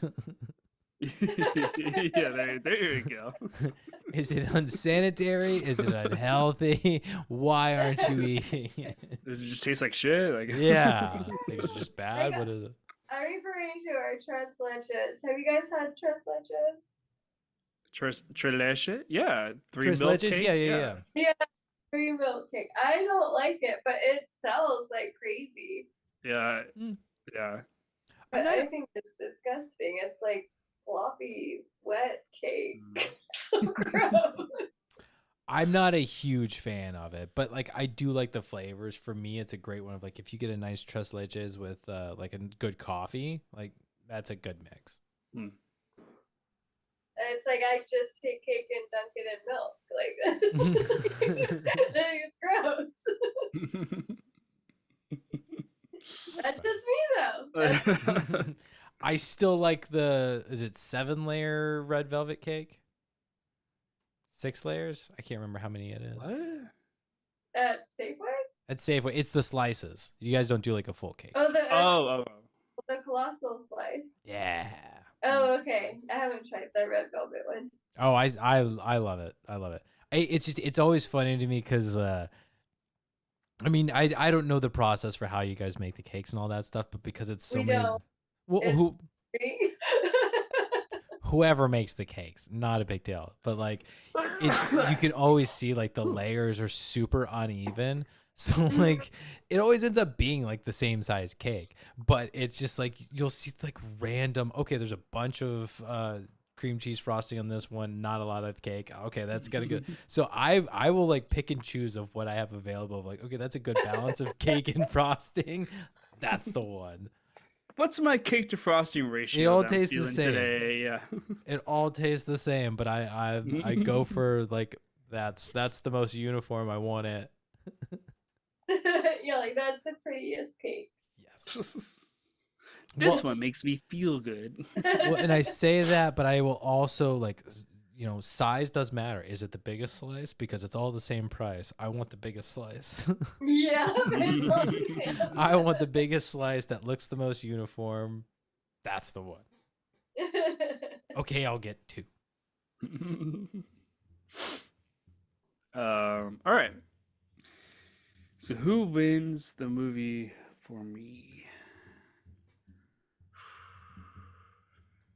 I'm torn between Meryl Streep and man. I keep thinking about the visual effects of like the backwards head. It just is like for 1992, like it is just so good.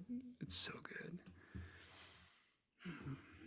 All right, I'm gonna do it. I'm giving it to the special effects team. Okay. That's who wins it for me. Okay. Yeah, because the yes, like we said, yeah, she may not have enjoyed the process of doing all of that kind of stuff, but she made great art, and I think that she can be proud of it. And the team effort it took from her and the special effects crew to make that come to life, I think was worth it in my eyes, like as a viewer for sure. Okay. I'm trying not to just immediately agree with you. Um, I mean, we well, got the same score. Like, exactly. Well, but I mean, in all honesty, I really do like the special effects. I think that they're effective. I think that they're done really well. I love the little touches. Like for me, when somebody does magic or potions and things, and like, and it's they maintain a subtlety. I mean, I'm pretty sure it's a practical effect when she takes the vial out and she stands it up on something and it just it balances. yeah, it's like magnet or strings or something. Probably a string or something like that. But like, Yeah. I mean, it's those little things, those little touches of like making something feel magical, and then the addition of the special effects on top. Right? It's Mm-hmm. I really do appreciate all of that stuff in this movie, but while I think it's top tier, while I think it's fantastic, I think that's my runner up for the most part. But I got to give it to the duo. Like it's Goldie Hawn and Meryl Streep. I think Meryl does an incredible job, but I don't think that she necessarily steals the show. Although I think the comedy, especially her neck is just, it's beat to shit at a certain point. I mean, she is literally like she's turtle. Yeah, she's turtling. She's quite literally turtling at a certain point. And like I think she's hilarious, but I also love Goldie Hawn showing up and like being a freaking psychopath. Like she goes from 0 to crazy real fast, and but she looks good doing it. Like so for me, these two women really are. I mean, they are what makes Death Becomes Her what it is, and they're the reason for it. Like it's not it without either of them. The two of them made it what it is. All right. Cool. Slightly different answers. Slightly different. Slightly different. Nobody's in control of the Instagram, so we got nothing to worry about. I don't think we have to worry about the post, so it's fine. But that is officially a wrap on Death Becomes Her, and that means we are on to next week with. This is where I'm confused. So Jen, you and I swapped. So does that mean it goes Nick and then me again? Yeah. Fuck. Okay. If you wanted to. No, that's fine. It's fine. It's just I need to wrap my head around that. I'm like, I've got to come up with another pick. Okay. But that means wait, is it me? It's my pick, it's right? your pick next. Gotcha. Yes. So with that being said, although I think I already know what the pick is, I think we talked about this. So Nick, tell us what next week's pick is. It's not Forrest Gump.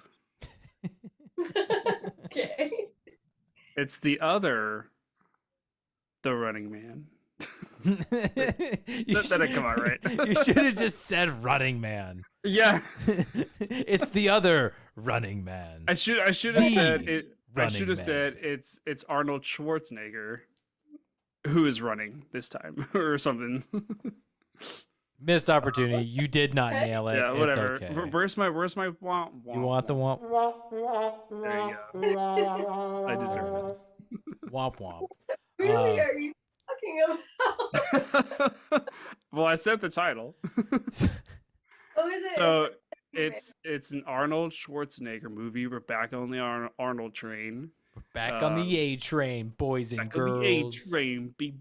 Bow. It's called The Running Man on Netflix. Yes. All right. I don't think I've ever seen it.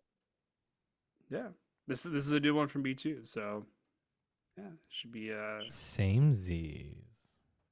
same season. Not to spoil too much. I've not seen this movie, but been looking forward to it. So, all right. With that being said, we have next week's pick. It is The Running Man streaming on Netflix. This will be exciting. Looking forward to it. It's a first watch for all of us from the sounds of it. But yeah, you can check out that conversation here on YouTube at GoodFlickas, and you can follow us on Instagram at good.flickas. Give us a like, give us a follow, give us a share. Do that on Instagram, do that on YouTube. Share us with your friend. Hit that bell. Hit that subscribe button. We'd love to see that happen.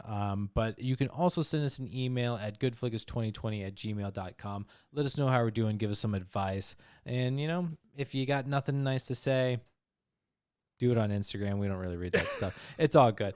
I knew you were gonna go with that. Like, if you got nothing nice to say, well, say it anyway. Say it anyway. Say it anyway. Just do it on Instagram. Nobody gives a crap. We're doing our best here. We're having a good time talking about movies. But we're the Good Flickas. Does anybody want to take the outro, or Nick? I'll do it. Yeah. Okay. All right. Well, so to finish it off, join us next week here at Good Flickas on YouTube to hear our conversation on The Running Man streaming on Netflix. Other than that, check us out on social media. Give us a like, give us a follow, give us a subscribe. And Nick, take it away, good sir. Yeah, thanks guys for listening and tuning in. Don't drink the potion and don't let death become you. Good night. So live forever, right?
There's something you see in me, 'cause I see the same in you.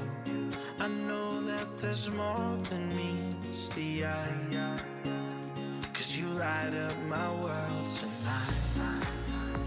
So we should be floating to wherever we're going, 'cause if the sky is an ocean, then we're going slow motion.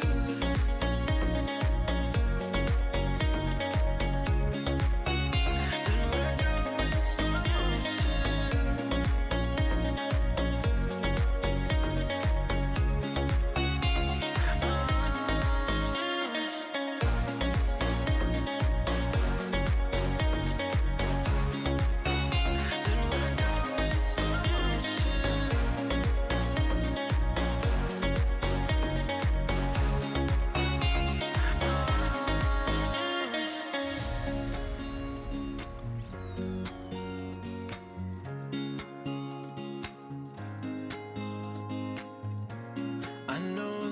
there's something you see in me, 'cause I see the same in you.